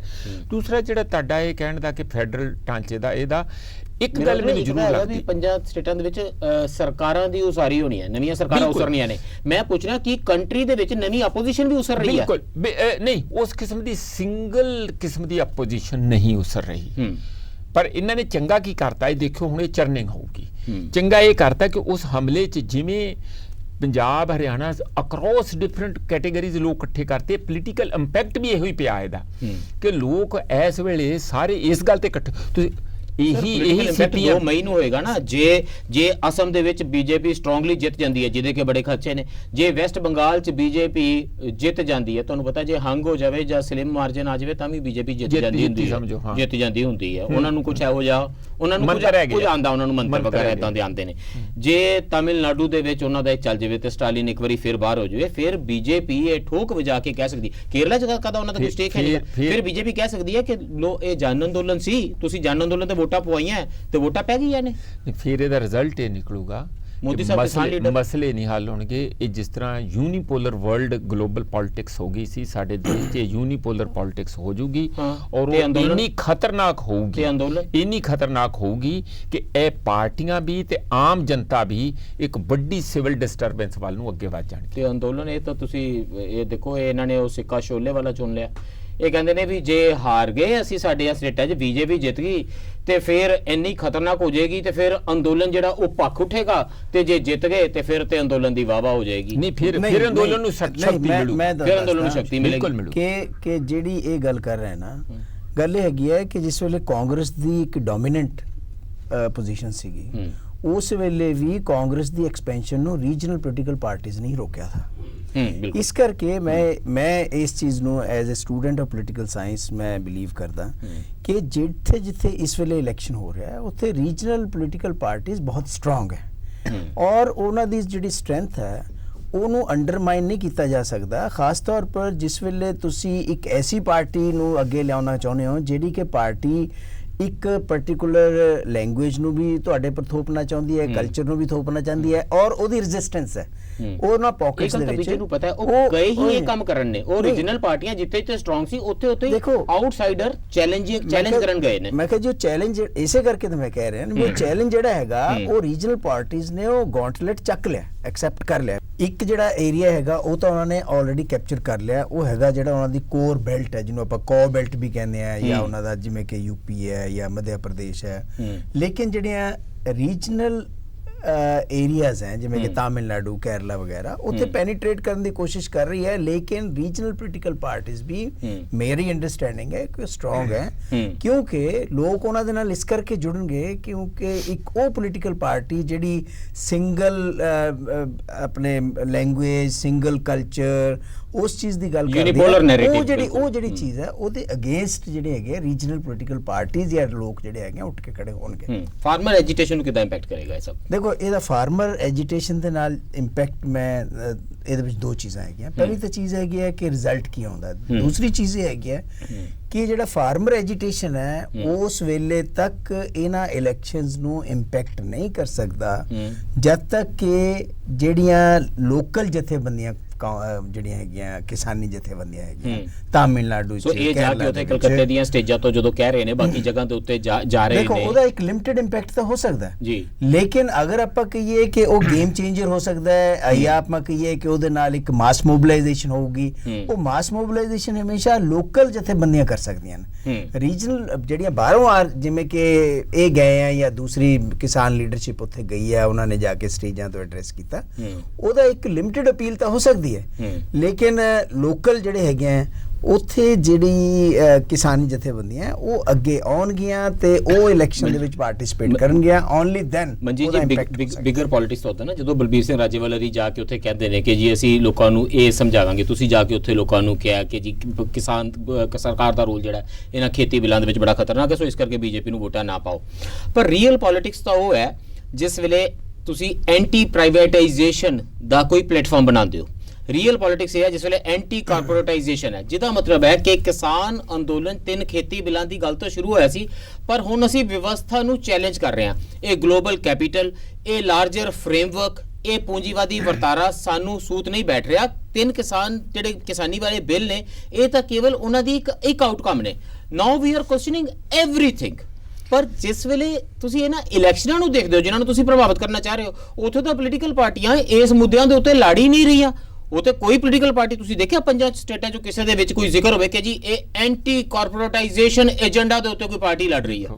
ਪਾਰਟੀ ਛੋਟੀ ਹੋਵੇ ਜਾਂ ਵੱਡੀ ਹੋਵੇ, ਫੰਡ ਤੇ ਉਹਨਾਂ ਕੋਲ ਹੀ ਲੈਣੇ ਆ। ਇਸ ਕਰਕੇ ਉਹ ਉਸ ਕਿਸਮ ਦੀ ਰੈਡੀਕਲ ਪੋਲਿਟਿਕਸ ਨਹੀਂ ਕਰਨਗੇ ਜੋ ਅੱਜ ਕਿਸਾਨ ਜਾਂ ਇਸ ਦੇਸ਼ ਦੇ EMPLOYE ਕਰਨ ਲਈ ਤਿਆਰ ਆ ਜਾਂ ਕਰ ਰਹੇ ਹੈ। ਇਹ ਫਰਕ ਤੇ ਰਹੂਗਾ। ਪਰ ਮੈਂ ਇੱਥੇ ਇਹ ਦੱਸ ਦਿਆਂ, ਦੇਸ਼ ਅੰਦਰ ਜਿਹੜਾ ਮਾਹੌਲ ਬਣ ਰਿਹਾ ਉਹ ਬੀਜੇਪੀ ਦੀ ਇਨਕੰਬੈਂਟ ਜਿਹੜੀ ਲੀਡਰਸ਼ਿਪ ਹੈਗੀ ਆ, ਮੋਦੀ ਸ਼ਾਹ, ਇਹਨਾਂ ਨੂੰ ਤਿੰਨ ਪਾਸਿਓਂ ਜਿਹੜਾ ਮੁਕਾਬਲਾ ਕਰਨਾ ਪੈ ਰਿਹਾ। ਇੱਕ ਰੀਜਨਲ ਪਾਰਟੀਆਂ ਵੱਲੋਂ, ਇੱਕ ਜਨ ਅੰਦੋਲਨਾਂ ਵੱਲੋਂ, ਔਰ ਇੱਕ ਅੰਦਰੋਂ ਵੀ ਇਹਨਾਂ ਨੂੰ ਕਰਨਾ ਪੈ ਰਿਹਾ। ਔਰ ਇਹ ਵੱਡੀ ਗੱਲ ਨਹੀਂ ਹੋਊਗੀ ਕਿ ਇਹਨਾਂ ਨੂੰ ਪਰੇ ਕਰਨ ਲਈ, ਜਿਵੇਂ ਹੁਣ ਮਲਿਕ ਦਾ ਬਿਆਨ ਆ ਗਿਆ, ਗਵਰਨਰ ਦਾ, ਰਾਜਨਾਥ ਸਿੰਘ ਨੇ ਆਪਣੇ ਤੌਰ ਤੇ ਬਿਆਨ ਦਿੱਤਾ ਕਿ ਇਹਨਾਂ ਨਾਲ ਗੱਲਬਾਤ ਕਰਨੀ ਚਾਹੀਦੀ ਹੈ। ਅੰਦਰ ਵੀ ਕਾਫੀ ਉਹਨਾਂ ਦੇ ਇਸ ਗੱਲ ਦਾ ਇੱਕ ਖਤਰਾ ਪੈਦਾ ਹੋ ਗਿਆ ਕਿ ਅਸੀਂ ਇਹਨਾਂ ਨੂੰ ਲਾਰਜਰ ਦੈਨ ਲਾਈਫ ਇਸ ਤਰ੍ਹਾਂ ਲੀਡਰ ਬਣਾਤਾ ਕਿ ਜੇ ਇਹਨਾਂ 5 ਸਟੇਟਾਂ ਦੇ ਵਿੱਚ ਠਿੱਬੀ ਬੀਜੇਪੀ ਨੂੰ ਲੱਗ ਜਾਏ ਤੇ ਫਿਰ ਸਾਨੂੰ ਥੋੜੀ ਜਿਹੀ ਰਾਹਤ ਮਿਲੂਗੀ। ਜਿਹੜੀ ਅੰਦਰ ਗਡਕੜੀ ਜਾਂ ਰਾਜਨਾਥ ਸਿੰਘ ਦੀ ਲੀਡਰਸ਼ਿਪ ਹੈ, ਉਸ ਕਿਸਮ ਦਾ ਵੀ ਚੱਲ ਰਿਹਾ। ਪਰ ਤੁਹਾਡੀ ਜਿਹੜਾ ਸਵਾਲ ਉਹ ਬੜਾ ਵਾਜਬ ਆ ਕਿ ਦੇਸ਼ ਨੂੰ ਇਸ ਵੇਲੇ ਲੋੜ ਇੱਕ ਵਿਕਲਪਿਕ ਸੋਚ ਤੇ ਰਾਜਨੀਤੀ ਦੀ ਹੈਗੀ ਆ, ਜਿਹਦਾ ਫਲਸਫਾ ਵੀ ਵਿਕਲਪਿਕ ਹੋਵੇ। ਕਿਸੇ ਵੇਲੇ ਇਸ ਨੂੰ ਸਮਝਿਆ ਜਾਂਦਾ ਸੀ ਲੈਫਟ ਜਾਂ ਲੈਫਟ ਰੈਡੀਕਲ ਉਹਨਾਂ ਵੱਲੋਂ, ਜਿਹੜੇ ਕਿ ਆਪ ਹੀ ਹੁਣ ਆਪਣੇ ਆਪ 'ਚ ਸਿਮਟ ਕੇ ਰਹਿ ਗਏ। So you did not do that. ਮੈਨੂੰ ਬ੍ਰੇਕ ਲਈ ਰੁਕਣਾ ਪੈ ਰਿਹਾ, ਪਰ ਮੈਂ ਇਹ ਸਵਾਲ ਤੁਹਾਡੇ ਕੋਲ ਛੱਡ ਕੇ ਜਾ ਰਿਹਾ ਕਿ ਫਿਰ ਮੈਂ ਇਹ ਉਮੀਦ ਕਰਦਾ ਸੀ ਕਿ ਸੰਯੁਕਤ ਕਿਸਾਨ ਮੋਰਚਾ ਦੀ ਸਟੇਜ ਤੋਂ ਲੋਕ ਉੱਠਣਗੇ ਤੇ ਉਹਨਾਂ ਕਲਕੱਤੇ ਦੇ ਵਿੱਚ, ਤ੍ਰਿਵੇਂਦਰਮ ਦੇ ਵਿੱਚ ਉਹਨਾਂ ਸਟੇਜਾਂ ਦੇ ਉੱਤੇ ਜਾਣਗੇ, ਚੇਨਈ ਦੇ ਵਿੱਚ ਉਹਨਾਂ ਸਟੇਜਿਸ ਦੇ ਉੱਤੇ ਚੜ੍ਹ ਜਾਣਗੇ, ਗੁਹਾਟੀ ਦੇ ਵਿੱਚ ਜਾ ਕੇ, ਤੇ ਕਹਿਣਗੇ ਕਿ ਇਹ ਦੋਨੋਂ ਪਾਰਟੀਆਂ, ਇਹ ਸਾਰੀਆਂ ਧਿਰਾਂ ਵਿਕਲਪਿਕ ਰਾਜਨੀਤੀ ਨਹੀਂ ਕਰ ਰਹੀਆਂ, ਇਹ ਵੀ ਉਹੋ ਜਿਹੀ ਰਾਜਨੀਤੀ ਕਰ ਰਹੀਆਂ ਨੇ, ਇਹ ਵੀ ਉਸੇ ਸਿਸਟਮ ਦਾ ਪਾਰਟ ਨੇ। ਪਰ ਤੁਸੀਂ ਇਹ ਨਹੀਂ ਕਰ ਰਹੇ, ਤੁਸੀਂ ਕਹਿ ਰਹੇ ਹੋ ਇਸ ਧਿਰ ਨੂੰ ਵੋਟ ਨਾ ਪਾਓ ਤੇ ਦੂਜੇ ਪਾਸੇ ਵੋਟ ਫਿਰ ਜਿੱਥੇ ਮਰਜ਼ੀ ਪਾ ਦਿਓ। 2 ਕਾਰਨ ਆ। ਇੱਕ ਤੇ ਜਿਹੜਾ ਮੋਦੀ ਜੀ ਆ ਉਹ ਕਦੀ ਵੀ ਦੇਸ਼ ਦੇ ਪ੍ਰਧਾਨ ਮੰਤਰੀ ਵਾਂਗੂ ਆਪਣੇ ਆਪ ਨੂੰ ਨਹੀਂ ਵਿਚਰਦੇ, ਔਰ ਉਹ ਸਿੱਧਾ ਜਾਣੀ ਕਾਰਪੋਰੇਟਾਂ ਦਾ ਜਿਸ ਤਰ੍ਹਾਂ ਉਹ ਕਹਿ ਲਓ ਕਿ ਉਹਨਾਂ ਦੀ ਤਰਫਦਾਰੀ ਕਰਦੇ ਆ, ਉਹਨਾਂ ਦੇ ਜੋ ਦੇਸ਼ ਦੇ ਵਿੱਚ ਰੋਜ਼ ਬਿਆਨ ਆਉਂਦੇ ਉਹ ਤੇ ਸਾਫ਼ ਕੋਈ ਨੱਗੇ ਚਿੱਟੇ ਕਹਿੰਦੇ। ਇਸ ਕਰਕੇ ਔਰ ਜਿਸ ਢੰਗ ਨਾਲ ਉਹਨਾਂ ਦਾ ਕਿਸਾਨਾਂ ਦਾ ਸਿੱਧਾ ਇਹ ਸ਼ੰਕਾ ਹੈ ਕਿ ਅਡਾਨੀ ਨੂੰ ਸਾਰੀਆਂ ਜ਼ਮੀਨਾਂ ਵੇਚਣ ਦਾ ਜਿਹੜਾ ਹੋ ਗਿਆ, ਜਿਵੇਂ 에ਅਰਪੋਰਟ, ਬੰਦਰਗਾਹਾਂ, ਉਹ ਸਾਰੀਆਂ ਗਿਣ ਕੇ ਬਾਰ-ਬਾਰ ਕਹਿੰਦੇ ਆ, ਤੇ ਉਹਦੀ ਫਿਰ ਕਨਫਰੰਟੇਸ਼ਨ ਕਿਹਦੇ ਨਾਲ ਹੋਊਗੀ? ਇਸ ਦਾ ਤੇ ਉਹਨਾਂ ਨੇ ਬੜਾ ਸਾਫ਼ ਕਿਹਾ। ਦੂਜੀ ਗੱਲ ਕਿ ਤੁਸੀਂ ਉਸੇ ਸਟੈਂਡ ਦੇ ਉੱਤੇ ਵਿਰੋਧੀਆਂ ਨੂੰ ਨਹੀਂ ਕਰਦੇ। ਸਾਨੂੰ ਇਸ ਵੇਲੇ ਅਸੀਂ ਬਚਾਓ ਦੀ ਲੜਾਈ ਲੜ ਰਹੇ ਹਾਂ, ਅਸੀਂ ਇੱਕ ਵਿਕਲਪਿਕ ਸਿਸਟਮ ਜਿਹੜਾ ਦੇਣ ਦੀ ਲੜਾਈ ਨਹੀਂ ਲੜ ਰਹੇ ਅਜੇ ਤੇ ਇਹ ਹੈ ਕਿ ਸਾਡੇ ਪੈਰਾਂ ਹੇਠੋਂ ਜ਼ਮੀਨ ਹੀ ਨਿਕਲ ਰਹੀ ਹੈ, ਜੇ ਪਿੰਡੇ ਹੀ ਨਹੀਂ ਬਚਣਗੇ, ਜੇ ਸਾਨੂੰ ਸਾਹ ਜੋਗੇ ਨੇ। ਮੈਂ ਬ੍ਰੇਕ ਲਈ ਰੁਕ ਰਿਹਾ, ਪਰ will come back exactly to this conflict ਕਿ ਜਿਹੜੀ ਤੁਸੀਂ ਲੜਾਈ ਲੜ ਰਹੇ ਹੋ ਉਹ ਲੜਾਈ ਬਾਰੇ ਅਜੇ ਲੜਾਈ ਨਹੀਂ ਹੋ ਰਹੀ ਹੈ, ਅਜੇ ਕੇਵਲ ਬਚਾਅ ਦੀ ਮੁਦਰਾ ਦੇ ਵਿੱਚ ਲੜਾਈ ਹੋ ਰਹੀ ਹੈ, which is a sad thing to say. I'm stopping for a break, but we'll come back to this.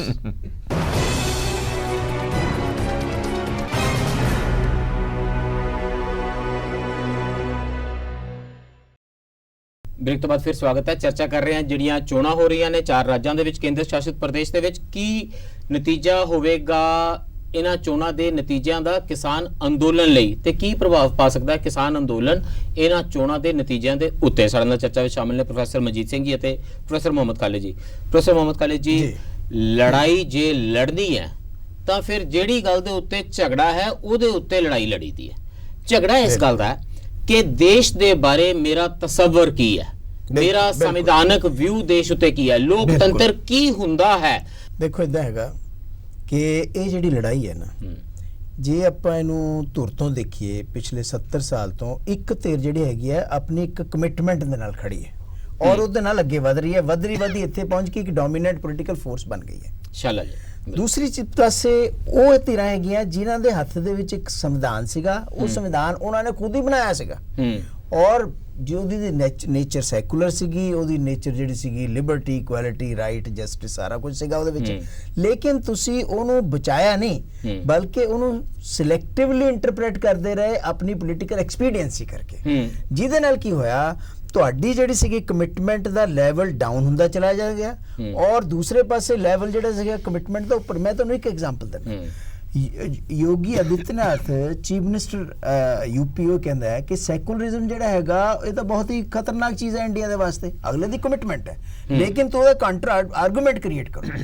ਅਗਰ ਤੁਸੀਂ ਕਹੋ ਅਸੀਂ 7 ਸਾਲ ਹੋ ਗਏ ਸੱਤਾ ਦੇ ਵਿੱਚ ਆਇਆ ਨੂੰ 6 ਸਾਲ ਹੋ ਗਏ, ਕਾਊਂਟਰ ਆਰਗੂਮੈਂਟ ਇਹ ਹੈ ਉਹ ਕਹਿੰਦੇ ਨੇ ਕਿ ਗਊ ਮਾਤਾ ਲਈ ਸਭ ਤੋਂ ਪਹਿਲਾਂ ਬਿੱਲ ਅਸੀਂ ਲਿਆਂਦਾ ਸੀ, ਉਹ ਦਿਗਵਿਜੇ ਦੀ ਸਰਕਾਰ ਸੀ, ਕਾਂਗਰਸ ਕੰਮ ਕਰਦੀ ਹੈ, ਰਾਮ ਮੰਦਿਰ ਵੀ ਅਸੀਂ ਵੀ ਚੰਦਾ ਇਕੱਠਾ ਕਰਾਂਗੇ। ਯੈਸ ਇੱਥੇ ਜਦ ਤੁਸੀਂ ਇੱਥੇ ਆ ਕੇ ਖੜਾ ਹੋ ਜਾਂਦੇ ਹੋ ਤਾਂ ਇੱਕ ਪਾਸੇ ਉਹ ਲੋਕ ਹੈ ਜਿਹੜੇ ਕਿ ਤੁਹਾਡੀ ਆਈਡੀਓਲੋਜੀ ਔਰ ਕਮਿਟਮੈਂਟ ਬਾਰੇ ਕਨਫਿਊਜ਼ਡ ਹੈ, ਦੂਸਰੇ ਪਾਸੇ ਉਹ ਲੋਕ ਹੈ ਜਿਹੜੇ ਇੱਕ ਧਿਰ ਬਾਰੇ ਬਿਲਕੁਲ ਸਟੈਡਫਾਸਟ ਨੇ, ਕਲੀਅਰ ਹੈ ਕਿ ਨਹੀਂ ਆਹ ਬੰਦੇ ਜਿਹੜੇ ਹੈਗੇ ਕਿਸਾਨ ਅੰਦੋਲਨ।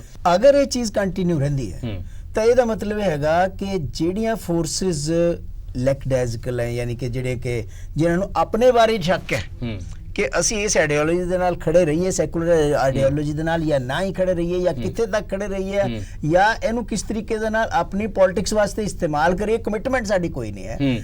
ਅਗਰ ਇਹ ਸਿਚੁਏਸ਼ਨ ਰਹਿੰਦੀ ਹੈ ਤਾਂ ਨੈਚੁਰਲੀ ਜਿਸ ਤਰੀਕੇ ਦੇ ਨਾਲ ਵਾਟ ਅਬਾਊਟ ਕਿਸਾਨ ਅੰਦੋਲਨ ਜਿਨ੍ਹਾਂ ਦਾ ਸਟੇਕ ਘੱਟ ਹੁੰਦਾ, ਜਿਹਨੇ ਸੀਟਾਂ ਨਹੀਂ ਹਾਰਨੀਆਂ, ਜਿਹਦੀਆਂ ਐਮਪੀ ਦੀਆਂ ਸੀਟਾਂ ਨਹੀਂ ਜਾ ਰਹੀਆਂ, ਜਿਹਦੀਆਂ ਐਮਐਲਏ ਨਹੀਂ ਜਾ ਰਹੀਆਂ, ਜਿਨ੍ਹਾਂ ਦੀ ਸਰਕਾਰ ਨਹੀਂ ਬਣ ਜਾਣੀ, ਉਹਨਾਂ ਜਿਹਦਾ ਸਟੇਕ ਘੱਟ ਹੁੰਦਾ ਉਹਦਾ ਬਿਆਨੀਆਂ ਸਭ ਤੋਂ ਜ਼ਿਆਦਾ ਸਪਸ਼ਟ ਤੇ ਇਮਾਨਦਾਰ ਹੁੰਦਾ। ਮੈਂ ਤੁਹਾਨੂੰ ਦੱਸਦਾ ਕਿ ਇਸ ਕਿਸਾਨ ਅੰਦੋਲਨ ਦੇ ਜਿੱਥੇ ਤੱਕ ਗੱਲ ਹੈ ਕਿ ਜਿਸ ਤਰੀਕੇ ਦੇ ਨਾਲ ਇਹ ਖੜਾ ਹੋਇਆ ਕਿਸਾਨ ਅੰਦੋਲਨ, ਔਰ ਇੱਕ ਪਿਓਰਿਟੀ ਦੇ ਨਾਲ ਖੜਾ ਹੋਇਆ ਜਿਹਦੇ ਵਿੱਚ ਕੋਈ ਪੋਲਿਟਿਕਸ ਨਹੀਂ ਸੀ, ਕੋਈ ਪੋਲੀਟੀਕਲ ਮੂਵਮੈਂਟ ਨਹੀਂ ਉਹਦੇ ਵਿੱਚ, ਉਹਨਾਂ ਨੇ ਪੋਲੀਟੀਸ਼ੀਅਨਸ ਨੂੰ ਐਂਟਰ ਨਹੀਂ ਕਰਨ ਦਿੱਤਾ ਬਲਕਿ ਉਹਨਾਂ ਨੂੰ ਭਜਾਇਆ ਉਹ। ਲੇਕਿਨ ਹੌਲੀ ਹੌਲੀ ਕਿਸਾਨ ਅੰਦੋਲਨ ਜਿਹੜਾ ਹੈਗਾ ਉਹ ਇੱਕ ਵਾਟਰ ਟਾਈਟ ਕੰਪਾਰਟਮੈਂਟ ਦੇ ਵਿੱਚ ਨਹੀਂ ਰਿਹਾ, ਉਹਦੇ ਵਿੱਚ ਬਾਕੀ ਚੀਜ਼ਾਂ ਵੀ ਜੁੜਦੀਆਂ ਚਲੀਆਂ ਗਈਆਂ। ਫੋਰ ਐਗਜ਼ਾਮਪਲ ਜਿਵੇਂ ਆਖਾਂ ਮੈਂ ਸਿਸਟਮ ਹੈ, ਸਿਸਟਮ ਦੇ ਵਿੱਚ ਆ ਪ੍ਰੋਬਲਮ ਹੈ, ਕਾਰਪੋਰੇਟਾਈਜੇਸ਼ਨ ਹੈ, ਡਿਵਿਜ਼ਿਵਨੈਸ ਹੈ, ਉਹ ਸਾਰੀਆਂ ਚੀਜ਼ਾਂ ਵੀ ਉੱਥੇ ਡਿਸਕਸ ਹੋਣ ਲੱਗ ਗਈਆਂ।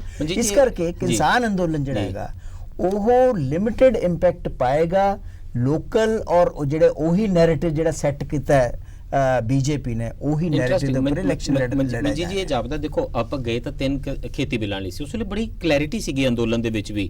ਸਿੰਘੂ ਟਿਕਰੀ ਬਾਰਡਰ ਤੇ ਤੁਸੀਂ ਬੜੇ ਪਾੜੇ ਬੁੱਧੀਜੀਵੀ ਨੂੰ ਪੁੱਛ ਲਵੋ ਜਾਂ ਸਿੱਧੇ ਸਾਦੇ ਕਿਸਾਨ ਨੂੰ ਪੁੱਛ ਲਵੋ, ਨਿਸ਼ਾਨਾ ਕੀ ਉਹ ਕਹਿੰਦਾ ਜੀ ਇਹ 3 ਖੇਤੀ ਬਿੱਲ ਵਾਪਸ ਕਰਾਣੇ ਨੇ। ਹੁਣ ਤੁਸੀਂ ਕਿਸੇ ਨੂੰ ਰੋਕ ਲਵੋ ਕਹਿੰਦਾ ਜੀ ਅਡਾਨੀਆਂ ਅੰਬਾਨੀਆਂ ਨੇ ਔਖੇ ਕਰ ਰੱਖਿਆ, ਉਹ ਕਹਿੰਦਾ ਜੀ ਇਹ ਦੇਸ਼ ਹੀ ਸਿੱਧਾ ਕਰਨ ਵਾਲਾ। ਹੁਣ ਉੱਥੇ ਤੁਹਾਨੂੰ ਲੱਗਦਾ ਹੈ ਵੀ ਇਹ ਜਿਹੜੀਆਂ ਜਿਵੇਂ ਚੋਣਾਂ ਦੇ ਵਿੱਚ ਬਾਰ-ਬਾਰ ਇਹ ਬਹਿਸਾਂ ਆਣਗੀਆਂ, ਲੋਕ ਵਡੇਰੀਆਂ ਬਹਿਸਾਂ ਨਾਲ ਜੁੜ ਰਹੇ ਨੇ, ਅੰਦੋਲਨ ਨੇ ਆਪਣੇ ਆਪ ਨੂੰ ਵੱਡੀਆਂ ਸਟ੍ਰਾਈਕਸ ਦੇ ਨਾਲ ਜੋੜਿਆ, ਵੱਡੀਆਂ ਮੰਗਾਂ ਦੇ ਨਾਲ ਜੋੜਿਆ, ਤੇ ਅਡਾਨੀ ਅੰਬਾਨੀ ਇੱਕ ਨੈਰੇਟਿਵ ਬਣ ਰਿਹਾ, ਤਾਂ ਇਹ ਅੰਦੋਲਨ ਤੁਹਾਡੀ ਗੱਲਬਾਤ ਨੂੰ ਹੋਰ ਜ਼ਿਆਦਾ ਫਿਲਟਰ ਤੇ ਸੁਰਖਰੂ ਕਰ ਦੇਵੇਗਾ, ਤੇ ਹੁਣ ਇਹ ਕਹਿਣਾ ਮੁਸ਼ਕਲ ਹੋ ਜਾਵੇਗਾ ਕਿ ਅਸੀਂ 3 ਖੇਤੀ ਬਿੱਲਾਂ ਤੱਕ ਆ, ਹੁਣ ਇਹ ਚੋਣਾਂ ਵੀ ਬੀਤ ਜਾਣਗੀਆਂ ਤੇ ਇਵੈਂਚੁਅਲ ਇਹ ਨੈਰੇਟਿਵ ਬਣੇਗਾ। ਦੇਖੋ ਮੈਂ ਬੜਾ ਸਾਫ਼ ਐਸਪੀ ਸਿੰਘ ਚੀਜ਼ਾਂ ਨੂੰ ਦੇਖ ਸਕਦਾ, ਦੇਖ ਰਿਹਾ। ਇਹ 3 ਬਿੱਲਾਂ ਤੋਂ ਹੀ ਚੱਲਿਆ ਸੀ, ਇੰਜ ਹੀ ਚੱਲਣਾ ਚਾਹੀਦਾ ਸੀ। ਜਿਉਂ ਹੀ ਅਸੀਂ ਸ਼ੰਭੂ ਬਾਰਡਰ ਤੋਂ ਕ੍ਰਾਸ ਕਰ ਗਏ ਸੀ ਤੇ ਉਦਣ ਇਹ ਜਨ ਅੰਦੋਲਨ ਬਣ ਗਿਆ ਸੀ। ਕਿਸਾਨ ਕਹਿ ਰਹੇ ਸੀਗੇ ਕਿ ਇਹਨਾਂ ਨੂੰ ਇੱਥੇ ਬੈਠਣਾ ਸੀ, ਤੇ ਜਿਹੜੀ ਬਾਕੀ ਨੌਜਵਾਨ ਕਹਿ ਰਹੇ ਸੀ ਕਿ ਅਸੀਂ ਦਿੱਲੀ ਤੱਕ ਪਹੁੰਚਣਾ। ਤਾਂ ਉਹਦਾ ਜਿਹੜਾ ਨੈਰੇਟਿਵ ਆ, ਜਾਂ ਇਹ ਇਕੱਲਾ ਕਿਸਾਨਾਂ ਦੇ ਕੰਟਰੋਲ ਦੀ ਜਾਂ ਕਿਸਾਨ ਗਾਈਡਡ ਕਿਸਾਨ ਲੈਡ, ਉਹ ਨਹੀਂ ਸੀ ਰਹਿ ਗਿਆ। ਉਹ ਜਨ ਅੰਦੋਲਨ ਉਦੋਂ ਹੀ ਬਣ ਗਿਆ ਸੀ, ਤੇ ਉਦੋਂ ਬਾਅਦ ਤੇ ਹਰ ਕੋਈ ਸਪੋਰਟਸਮੈਨ ਤੋਂ ਲੈ ਕੇ ਜਿਹੜੇ ਲਖਾਰੀ ਲੈ ਕੇ ਯਾਨੀ ਕਿਹੜਾ ਬੰਦਾ ਜਿਹੜਾ ਉਹਦੇ ਚ ਨਹੀਂ ਸ਼ਾਮਲ ਹੋਇਆ, ਨਿਹੰਗ ਵੀ ਪਹੁੰਚ ਗਏ। ਯਾਨੀ ਉਹ ਸਾਰਾ ਜਨ ਅੰਦੋਲਨ ਤੋਂ ਇਹ ਅਗਲੀ ਸਟੇਜ ਆਈ ਆ। ਹੁਣ ਜਿਹੜੀ ਤੀਜੀ ਸਟੇਜ ਜਿਹੜੀ ਹੈ ਜਨ ਅੰਦੋਲਨ ਦੇ ਵਿੱਚ, ਉਹਦੀ ਜਿਹੜਾ ਪਹਿਲਾਂ ਸ਼ੁਰੂ ਚ ਅਸੀਂ ਕਹਿੰਦੇ ਸੀ ਕਿ ਅਸੀਂ ਤੇ ਪੋਲਿਟਿਕਸ ਤੋਂ ਦੂਰ ਰਹਿਣਾ, ਸਾਡਾ ਤੇ ਇੱਥੇ ਤੱਕ ਸੀਮਤ ਹੈ, ਉਹਨਾਂ ਨੂੰ ਹੌਲੀ ਹੌਲੀ ਉਹਨੇ ਇਵੋਲਵ ਹੋ ਰਹੀ ਹੈ ਪੋਲੀਟੀਕਲ ਕੌਨਸ਼ੀਅਸਨੈਸ ਕਿ ਇੰਜ ਤੇ ਕੰਮ ਚੱਲਣਾ ਨਹੀਂ, ਇਹਨਾਂ ਦੇ ਪਿੱਛੇ ਤੇ ਉਹ ਬੈਠੇ ਆ 2 ਮਗਰਮੱਛ ਜਿਹੜੇ ਇਹਨਾਂ ਨੂੰ ਸਾਰਾ ਦਬਾ ਕੇ ਕਰ ਰਹੇ ਆ। ਉਹਨਾਂ ਨੇ ਉਹਨਾਂ ਤੇ ਵੀ ਹਮਲਾ ਕੀਤਾ, ਜਿਉਂ ਹੀ ਹਮਲਾ ਹੁਣ ਉਹਨਾਂ ਤੇ ਕੀਤਾ ਤੇ ਉਹ ਬੀਜੇਪੀ ਤੇ ਹਮਲਾ ਗਿਆ, ਔਰ ਇਸ ਕਰਕੇ ਟੂ ਦੈਟ ਐਕਸਟੈਂਟ ਪੋਲਿਟਿਕਸ ਹੋ ਗਈ। ਤੁਸੀਂ ਅੱਗੇ ਮੈਨੂੰ ਪਿਛਲੀ ਵਾਰੀ ਕਿਹਾ ਸੀ ਫਿਰ ਤੁਸੀਂ ਦੇ ਡਿਫੈਂਸਿਵ ਲੜਾਈ ਲੜ ਰਹੇ ਆ, ਅਸਲ ਮੁੱਦਿਆਂ ਦੀ ਤੇ ਲੜਾਈ ਲੜ ਨਹੀਂ ਰਹੇ। ਮੈਨੂੰ ਪਿਛਲੇ ਸਵਾਲ ਦੇ ਜਵਾਬ 'ਚ ਇਹ ਗੱਲ ਕਿ ਦੇਖੋ ਅਸੀਂ ਉੱਥੇ ਪਹੁੰਚਾਂਗੇ, ਪਰ ਅਸੀਂ ਅਨਲਾਈਕ ਜਿਤਨਾ ਆਈਡੀਓਲੋਜੀਕਲ ਪਹਿਲਾਂ ਸਟਾਂਸ ਹੁੰਦੀ ਆ, ਤੁਸੀਂ ਉਹਦਾ ਪ੍ਰਚਾਰ ਕਰਕੇ ਉਹਦੇ ਤੇ ਚੱਲ ਪੈਂਦੇ, ਗੱਡੀ ਨੂੰ ਰੇਡ ਦਿੰਨੇ ਆ। ਇਹ ਥੱਲਿਓਂ ਸਟੈਪ ਬਾਈ ਸਟੈਪ ਲੋਕਾਂ ਨੂੰ ਨਾਲ ਲੈ ਕੇ ਰਾਜਨੀਤਿਕ ਸੇਧ। I have a different question to ask. ਮੈਂ ਇਹ ਕਹਿ ਰਿਹਾ, ਜੇ ਇਹਨਾਂ ਇਲੈਕਸ਼ਨਾਂ ਦੇ ਰਿਜ਼ਲਟ ਇਸ ਕਿਸਮ ਦੇ ਨਾਲ ਆਉਂਦੇ ਨੇ, ਇਰਰਿਸਪੈਕਟਿਵ ਕਿ ਕਿਹੜੀ ਧਿਰ ਜਿੱਤਦੀ ਹੈ ਵੈਸਟ ਬੰਗਾਲ ਦੇ ਵਿੱਚ, ਅਸਮ ਦੇ ਵਿੱਚ, ਪਰ ਇੱਕ ਗੱਲ ਤਾਂ ਸਪਸ਼ਟ ਹੋ ਰਹੀ ਹੈ ਕਿ ਚੈਲੰਜ ਜਿਹੜਾ ਹੈ, ਕਿਉਂਕਿ pan India party otherwise BJP ਹੈ, ਕਾਂਗਰਸ ਹੈ ਨਹੀਂ ਹੈ, ਜੇ ਕਿਤੇ ਹੈਗੀ ਹੈ ਤਾਂ ਟੁਕੜਿਆਂ ਵਿੱਚ ਹੈ, ਨਹੀਂ ਤੇ ਅਫਵਾਹ ਹੈਗੀ ਹੈ। ਚੈਲੰਜ ਆ ਰਿਹਾ ਹੈ ਰੀਜਨਲ ਪਾਰਟੀਜ਼ ਤੋਂ। ਜੇ ਰੀਜਨਲ ਪਾਰਟੀਜ਼ ਇੰਡੀਅਨ ਪੋਲਿਟਿਕਸ ਦੇ ਵਿੱਚ ਇੱਕ ਮੇਜਰ ਧਿਰ ਬਣ ਕੇ ਉਭਰਦੀਆਂ ਨੇ, ਤਾਂ ਕੀ ਇਹ 5 ਇਲੈਕਸ਼ਨਾਂ ਆਉਣ ਵਾਲੀਆਂ ਜਿਹੜੀਆਂ ਸਟੇਟਾਂ ਦੀਆਂ ਇਲੈਕਸ਼ਨਾਂ ਹੋਣੀਆਂ, ਇਹ ਮਿਲਾ ਕੇ ਦੇਸ਼ ਦੇ ਵਿੱਚ ਇੱਕ ਵਡੇਰੀ ਆਪੋਜੀਸ਼ਨ ਦੀ ਉਸਾਰੀ ਕਰ ਰਹੀਆਂ ਨੇ, ਕਿ ਕੋਈ ਨਵੀਂ ਆਪੋਜੀਸ਼ਨ ਉਸਰ ਰਹੀ ਹੈ ਜਿਹਦੇ ਨਾਲ ਡਿਫਰੈਂਟ ਕਿਸਮ ਦਾ ਸੰਵਾਦ ਰਚਾਇਆ ਜਾ ਸਕਦਾ? ਇੱਥੇ ਦੋ ਕੁਐਸਚਨ ਹੈ। ਇੱਕ ਤੇ ਅਸੀਂ ਨਾਰਮਲ ਸੈਂਸ ਵਿੱਚ ਕਿ ਸਾਰੀਆਂ ਜੀ ਰੀਜਨਲ ਪਾਰਟੀਆਂ ਇਕੱਠੀਆਂ ਹੋ ਜਾਓ, ਫਿਰ ਇਹ ਫੈਡਰਲਿਜ਼ਮ ਬਣ ਜਾਊਗਾ। ਉਹ ਤਾਂ ਫੇਲਡ ਹੋ ਚੁੱਕਾ। ਨਹੀਂ, ਹਾਂ, ਇਸੇ ਕਰਕੇ ਜੀ ਹੁਣ ਵੀ ਰੀਜਨਲ ਪਾਰਟੀਆਂ ਜਿੱਤਦੀਆਂ, TMC ਜਿੱਤ ਜਾਂਦੀ ਆ, ਉੱਥੇ DMK ਜਿੱਤੀ ਜਾ, ਤੇ ਲੈਫਟ ਵੀ ਰੀਜਨਲ ਹੀ ਸਮਝੋ ਤੁਸੀਂ, ਤੇ ਇਹ ਸਾਰੀਆਂ ਜਿੱਤਦੀਆਂ, ਤੇ ਇਹਨੂੰ ਸਾਨੂੰ ਆਟੋਮੈਟਿਕਲੀ ਇੱਕ ਫੈਡਰਲਿਜ਼ਮ ਦੀ ਸਟਰੈਂਥ ਨਹੀਂ ਮੰਨ ਲੈਣਾ ਚਾਹੀਦਾ ਕਿ ਉਹਦਾ ਆਗਾਜ਼ ਹੋ ਗਿਆ। ਉੱਥੇ ਵੀ ਇਹਨਾਂ ਨੂੰ ਵੀ ਆਪਣੇ ਤੌਰ ਤਰੀਕੇ ਬਦਲਨੇ ਪੈਣਗੇ, ਔਰ ਸਿੱਖਣਾ ਪਊਗਾ ਕਿਸਾਨ ਮੂਵਮੈਂਟ ਤੋਂ ਕਿ ਅਸਲੀ ਧਰਾਤਲ ਦੇ ਮੁੱਦੇ ਕੀ ਹੈ, ਇਹ ਕੀ ਕਹਿ ਰਹੇ ਆ, ਔਰ ਇੱਥੋਂ ਇਹਨਾਂ ਨੂੰ ਵਿਕਲਪਿਕ ਸੋਚ, ਆਈਡੀਓਲੋਜੀ, ਫਲਸਫਾ ਇਹ ਸਾਰਾ ਲੈ ਕੇ ਬੀਜੇਪੀ ਜਿੱਤਦੀ ਹੈ ਫਿਰ what will it mean? BJP ਪਹਿਲੀ ਗੱਲ, ਬਿਲਕੁਲ Modi and Amit Shah are unbeatable combination. ਫਿਰ ਬੀਜੇਪੀ ਦੇ ਅੰਦਰ ਵੀ ਇੱਕ ਧਿਰ ਦਾ ਗਲਬਾ ਬਕਾਇਦਾ ਰਹੇਗਾ। ਫਿਰ ਇਹਦਾ ਮਤਲਬ ਕੀ ਕੱਢਿਆ ਜਾਵੇਗਾ ਕਿ ਲੋਕਾਂ ਨੇ ਨੈਸ਼ਨਲਿਜ਼ਮ ਦੇ ਬੀਜੇਪੀ ਦੇ ਬ੍ਰਾਂਡ ਨੂੰ ਹੋਲਸੇਲ ਖਰੀਦ ਲਿਆ, ਪ੍ਰਵਾਨਗੀ ਮਿਲ ਗਈ ਹੈ? ਨਹੀਂ, ਇਹ ਪ੍ਰਵਾਨਗੀ ਨਹੀਂ। ਇਹਦਾ ਮਤਲਬ ਇਹ ਹੋਊਗਾ ਕਿ ਉਹਨਾਂ ਨੇ ਆਪਣੇ ਤੌਰ ਤੇ ਇੰਨੇ ਇੱਕ ਤਰੀਕੇ ਨਾਲ ਮੈਨੇਜ ਕਰ ਲਿਆ, ਭਾਵੇਂ ਉਹ ਪੈਸਾ ਆ, ਭਾਵੇਂ ਪੋਲਿਟਿਕਸ ਹੈ, ਭਾਵੇਂ ਫਿਰਕਾ ਪ੍ਰਸਤੀ ਦੀ ਰਾਜਨੀਤੀ ਹੈ, ਕਿ ਉਹਨਾਂ ਨੇ ਜਕੜ ਉਸ ਇੱਕ ਦਬਾਰੀ। ਡੈਮੋਕ੍ਰੇਸੀ ਚ ਕੀ ਹੁੰਦਾ? ਜਾ ਕੇ ਵੋਟਾਂ ਲੈਣੀਆਂ, ਲੋਕਾਂ ਨੂੰ ਦੱਸਣਾ ਕਿ this is what we stand for. ਨਹੀਂ, ਇਹ ਡੈਮੋਕ੍ਰੇਸੀ ਨਹੀਂ ਹੈ, ਇਹ ਤੇ ਦਾਦਾਗਿਰੀ ਹੈਗੀ ਹੈ। ਤੁਸੀਂ ਹੇਰਾ ਫੇਰੀ ਨਾਲ ਕਿਸੇ ਵੀ ਤਰੀਕੇ ਨਾਲ ਵੋਟ ਲੈਣਾ, ਇਹ ਡੈਮੋਕ੍ਰੇਸੀ। ਅੱਛਾ, ਜੇ ਬੀਜੇਪੀ ਵਾਲੇ ਜਿੱਤ ਜਾਣ ਤੇ ਡੈਮੋਕ੍ਰੇਸੀ ਨਹੀਂ ਹੈਗੀ, ਜੇ ਬੀਜੇਪੀ ਹਾਰ ਜਾਣ ਤਾਂ ਡੈਮੋਕ੍ਰੇਸੀ ਹੈ। ਮੈਂ ਇਸ ਚੀਜ਼ ਨਾਲ ਐਗਰੀ ਨਹੀਂ ਕਰਦਾ ਜੀ। ਗੱਲ ਇਹ ਹੈਗੀ ਹੈ ਕਿ ਇਲੈਕਸ਼ਨ ਜਿਹੜਾ ਹੈਗਾ ਨਾ, बेशक अल्टीमेट पैमाना नहीं है डेमोक्रेसी दा, लेकिन विजिबल पैमाना ही है। बिल्कुल है। जिस वेले डेमोक्रेसी दे विच तुसी वटएवर मीनस एंड मैथड्स एक बार इलेक्शन जित गए हो तां तुहानू ये कहण योग्यता हो गया कि देखो जी लोग साडे नाल है। अगर बीजेपी ये इलेक्शन 4 स्टेट्स दे विच या ज्यादा स्टेट्स दे विच और पौंडीचेरी दे विच जित जांदी है तां फिर उन्हां वास्ते ये कहण वास्ते हो गया कि हुण साउथ दे विच या ਜਿਹੜੀਆਂ ਦੂਸਰੇ ਨਾਰਥ ਈਸਟ ਦੇ ਵਿੱਚ ਸਾਡੀ ਐਕਸੈਪਟੇਬਿਲਿਟੀ ਜਿਹੜੀ ਕਿ ਪਹਿਲਾਂ ਕਦੇ ਵੀ ਨਹੀਂ ਰਹੀ, ਉਹ ਹੁਣ ਹੋਣੀ ਸ਼ੁਰੂ ਹੋ ਗਈ। ਇਹਦਾ ਮਤਲਬ ਹੈ ਸਾਡੀ ਵਿਚਾਰਧਾਰਾ ਜਾਂ ਸਾਡੀ ਜਿਹੜੀ ਸੋਚ ਹੈ ਉਹਦੇ ਨਾਲ ਲੋਕ ਜਿਹੜੇ ਹੈਗੇ ਆ ਰੀਜਨਲ ਲੈਵਲ ਤੇ ਵੀ ਖੜ ਗਏ ਆ, ਔਰ ਉਹਦਾ ਇੰਪੈਕਟ ਜਿਹੜਾ ਹੈਗਾ ਉਹਦਾ ਇੰਪੈਕਟ ਨਾ ਕੇਵਲ ਰੀਜਨਲ ਪੋਲੀਟੀਕਲ ਪਾਰਟੀਆਂ ਦੀ ਕ੍ਰੈਡੀਬਿਲਿਟੀ ਤੇ ਹੋਏਗਾ ਜਾਂ ਉਹਨਾਂ ਦੀ ਜਿਹੜੀ ਉੱਥੇ ਪਕੜ ਹੈ ਉਹ ਕਮਜ਼ੋਰ ਹੋਏਗੀ, ਉਹਦਾ ਇੰਪੈਕਟ ਕਿਸਾਨੀ ਅੰਦੋਲਨ ਤੇ ਵੀ ਹੋਣਾ ਲਾਜ਼ਮੀ ਹੈ। ਨੋ ਸੀ ਡਿਫਰੈਂਟਲੀ ਉਹਨੂੰ ਪ੍ਰਜ਼ਿਊਮ ਕਰੋ ਮਨਜੀਤ ਜੀ ਕਿ ਦਰਅਸਲ ਜੋ ਖਾਲਿਦ ਸਾਹਿਬ ਕਹਿ ਰਹੇ ਨੇ ਇਸ ਤੋਂ ਉਲਟ ਹੋ ਜਾਂਦਾ ਹੈ। ਦਰਅਸਲ ਮਮਤਾ ਬੈਨਰਜੀ ਜਿੱਤ ਜਾਂਦੀ ਹੈ, ਦਰਅਸਲ ਸਟਾਲਿਨ ਜਿੱਤ ਜਾਂਦੇ ਨੇ, ਤਾਂ ਵੀ ਕੌਣ ਜਿੱਤਿਆ? ਉਹ ਕਹਿਣਗੇ ਜੀ ਉਹੀ ਮਮਤਾ ਬੈਨਰਜੀ ਜਿੱਤੀ ਹੈ ਨਾ ਜਿਹੜੀ ਕਹਿ ਰਹੀ ਹੈ ਕਿ ਮੈਂ ਬ੍ਰਾਹਮਣ ਫੈਮਿਲੀ ਨੂੰ ਬਿਲੋਂਗ ਕਰਦੀ ਹਾਂ, ਕਿ ਮੈਂ ਵੀ ਹਿੰਦੂ ਹਾਂ, ਕਿ ਚੰਡੀ ਪਾਠ ਕਰਿਆ ਕਰੋ। ਉਹ ਵਾਲੇ ਸਟਾਲਿਨ ਜਿੱਤੇ ਨੇ ਜਿਹੜੀ ਕਹਿੰਦੇ ਨੇ ਮੇਰੀ ਵਾਈਫ ਹਰ ਟੈਂਪਲ 'ਚ ਗਈ ਹੈ, ਸਾਡੇ ਕੋਲ ਹਰੇਕ ਟੈਂਪਲ ਦੀਆਂ ਫੋਟੋਗ੍ਰਾਫਸ ਨੇ। ਕੱਲ ਨੂੰ ਉਹ ਵਾਲਾ ਅਖਿਲੇਸ਼ ਯਾਦਵ ਜਿੱਤ ਜਾਵੇ ਜਿਹੜਾ ਕਵੇ ਮੈਂ ਹਰੇਕ ਟੈਂਪਲ 'ਚ ਜਾਇਆ ਕਰਾਂਗਾ ਤੇ ਫੋਟੋਆਂ ਟਵੀਟ ਕਰਿਆ ਕਰੇ। ਉਹ ਵਾਲਾ ਰਾਹੁਲ ਗਾਂਧੀ ਜਿੱਤ ਜਾਵੇ ਜਿਹੜਾ ਕਵੇ ਕਿ ਮੈਂ ਤੇ ਹਿੰਦੁਸਤਾਨ ਦਾ ਮੋਸਟ ਪ੍ਰੋਮੀਨੈਂਟ ਜਨੇਊ ਧਾਰੀ ਹਾਂ, ਤਾਂ ਫਿਰ ਨੈਰੇਟਿਵ ਕਿਹੜਾ ਜਿੱਤੇਗਾ? ਬਿਲਕੁਲ ਦੇਖੋ, so that is why it comes to my earlier question ਕਿ ਤੁਸੀਂ ਬਿਲਕੁਲ ਜਿਹੜੀ ਆਈਡੀਓਲੋਜੀਕਲ ਇੱਕ ਪਿਓਰ ਆਈਡੀਓਲੋਜੀਕਲ ਫਰੇਮਵਰਕ ਦੇ ਵਿੱਚ ਡਾਇਰੈਕਟ ਚੈਲੰਜ ਕਿਉਂ ਨਹੀਂ ਆ ਰਿਹਾ?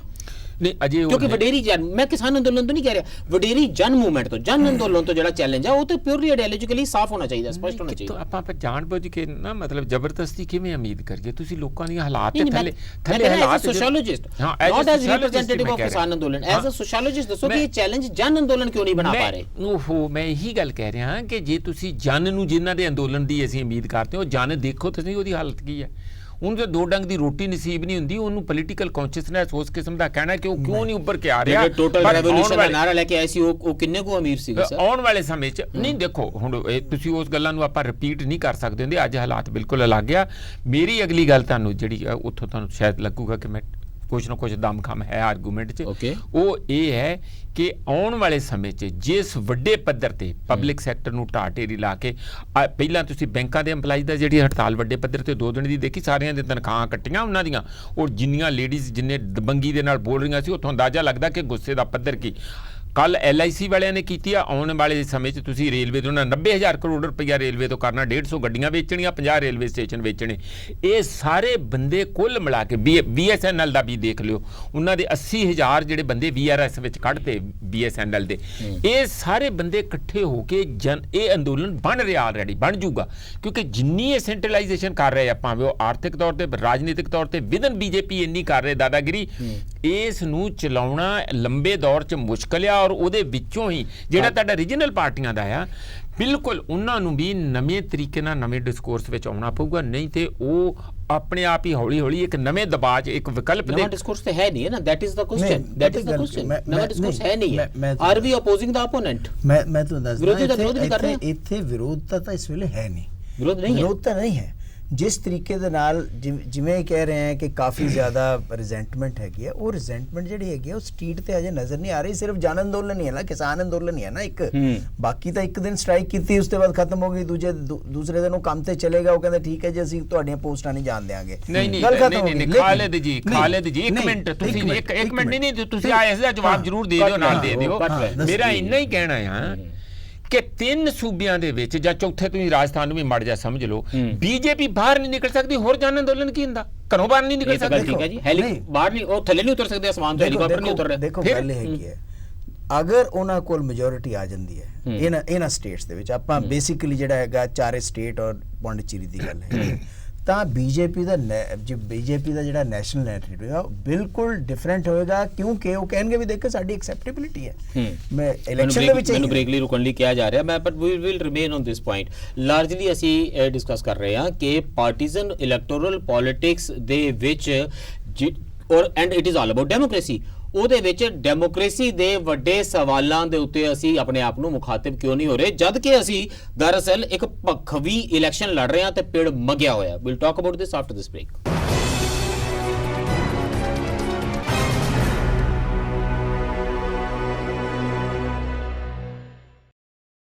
ਬ੍ਰੇਕ ਤੋਂ ਬਾਅਦ ਫਿਰ ਸਵਾਗਤ ਹੈ। ਚਰਚਾ ਕਰ ਰਹੇ ਹਾਂ ਜਿਹੜੀਆਂ ਚੁਣਾਵੀ ਪੇੜ ਭਖਿਆ ਹੋਇਆ 4 ਰਾਜਾਂ ਦੇ ਵਿੱਚ, ਇੱਕ ਕੇਂਦਰ ਸ਼ਾਸਿਤ ਪ੍ਰਦੇਸ਼ ਦੇ ਵਿੱਚ, ਤੇ ਦੂਸਰੇ ਪਾਸੇ ਅੰਦੋਲਨ ਮਗਿਆ ਹੋਇਆ ਕਿਸਾਨਾਂ ਦਾ।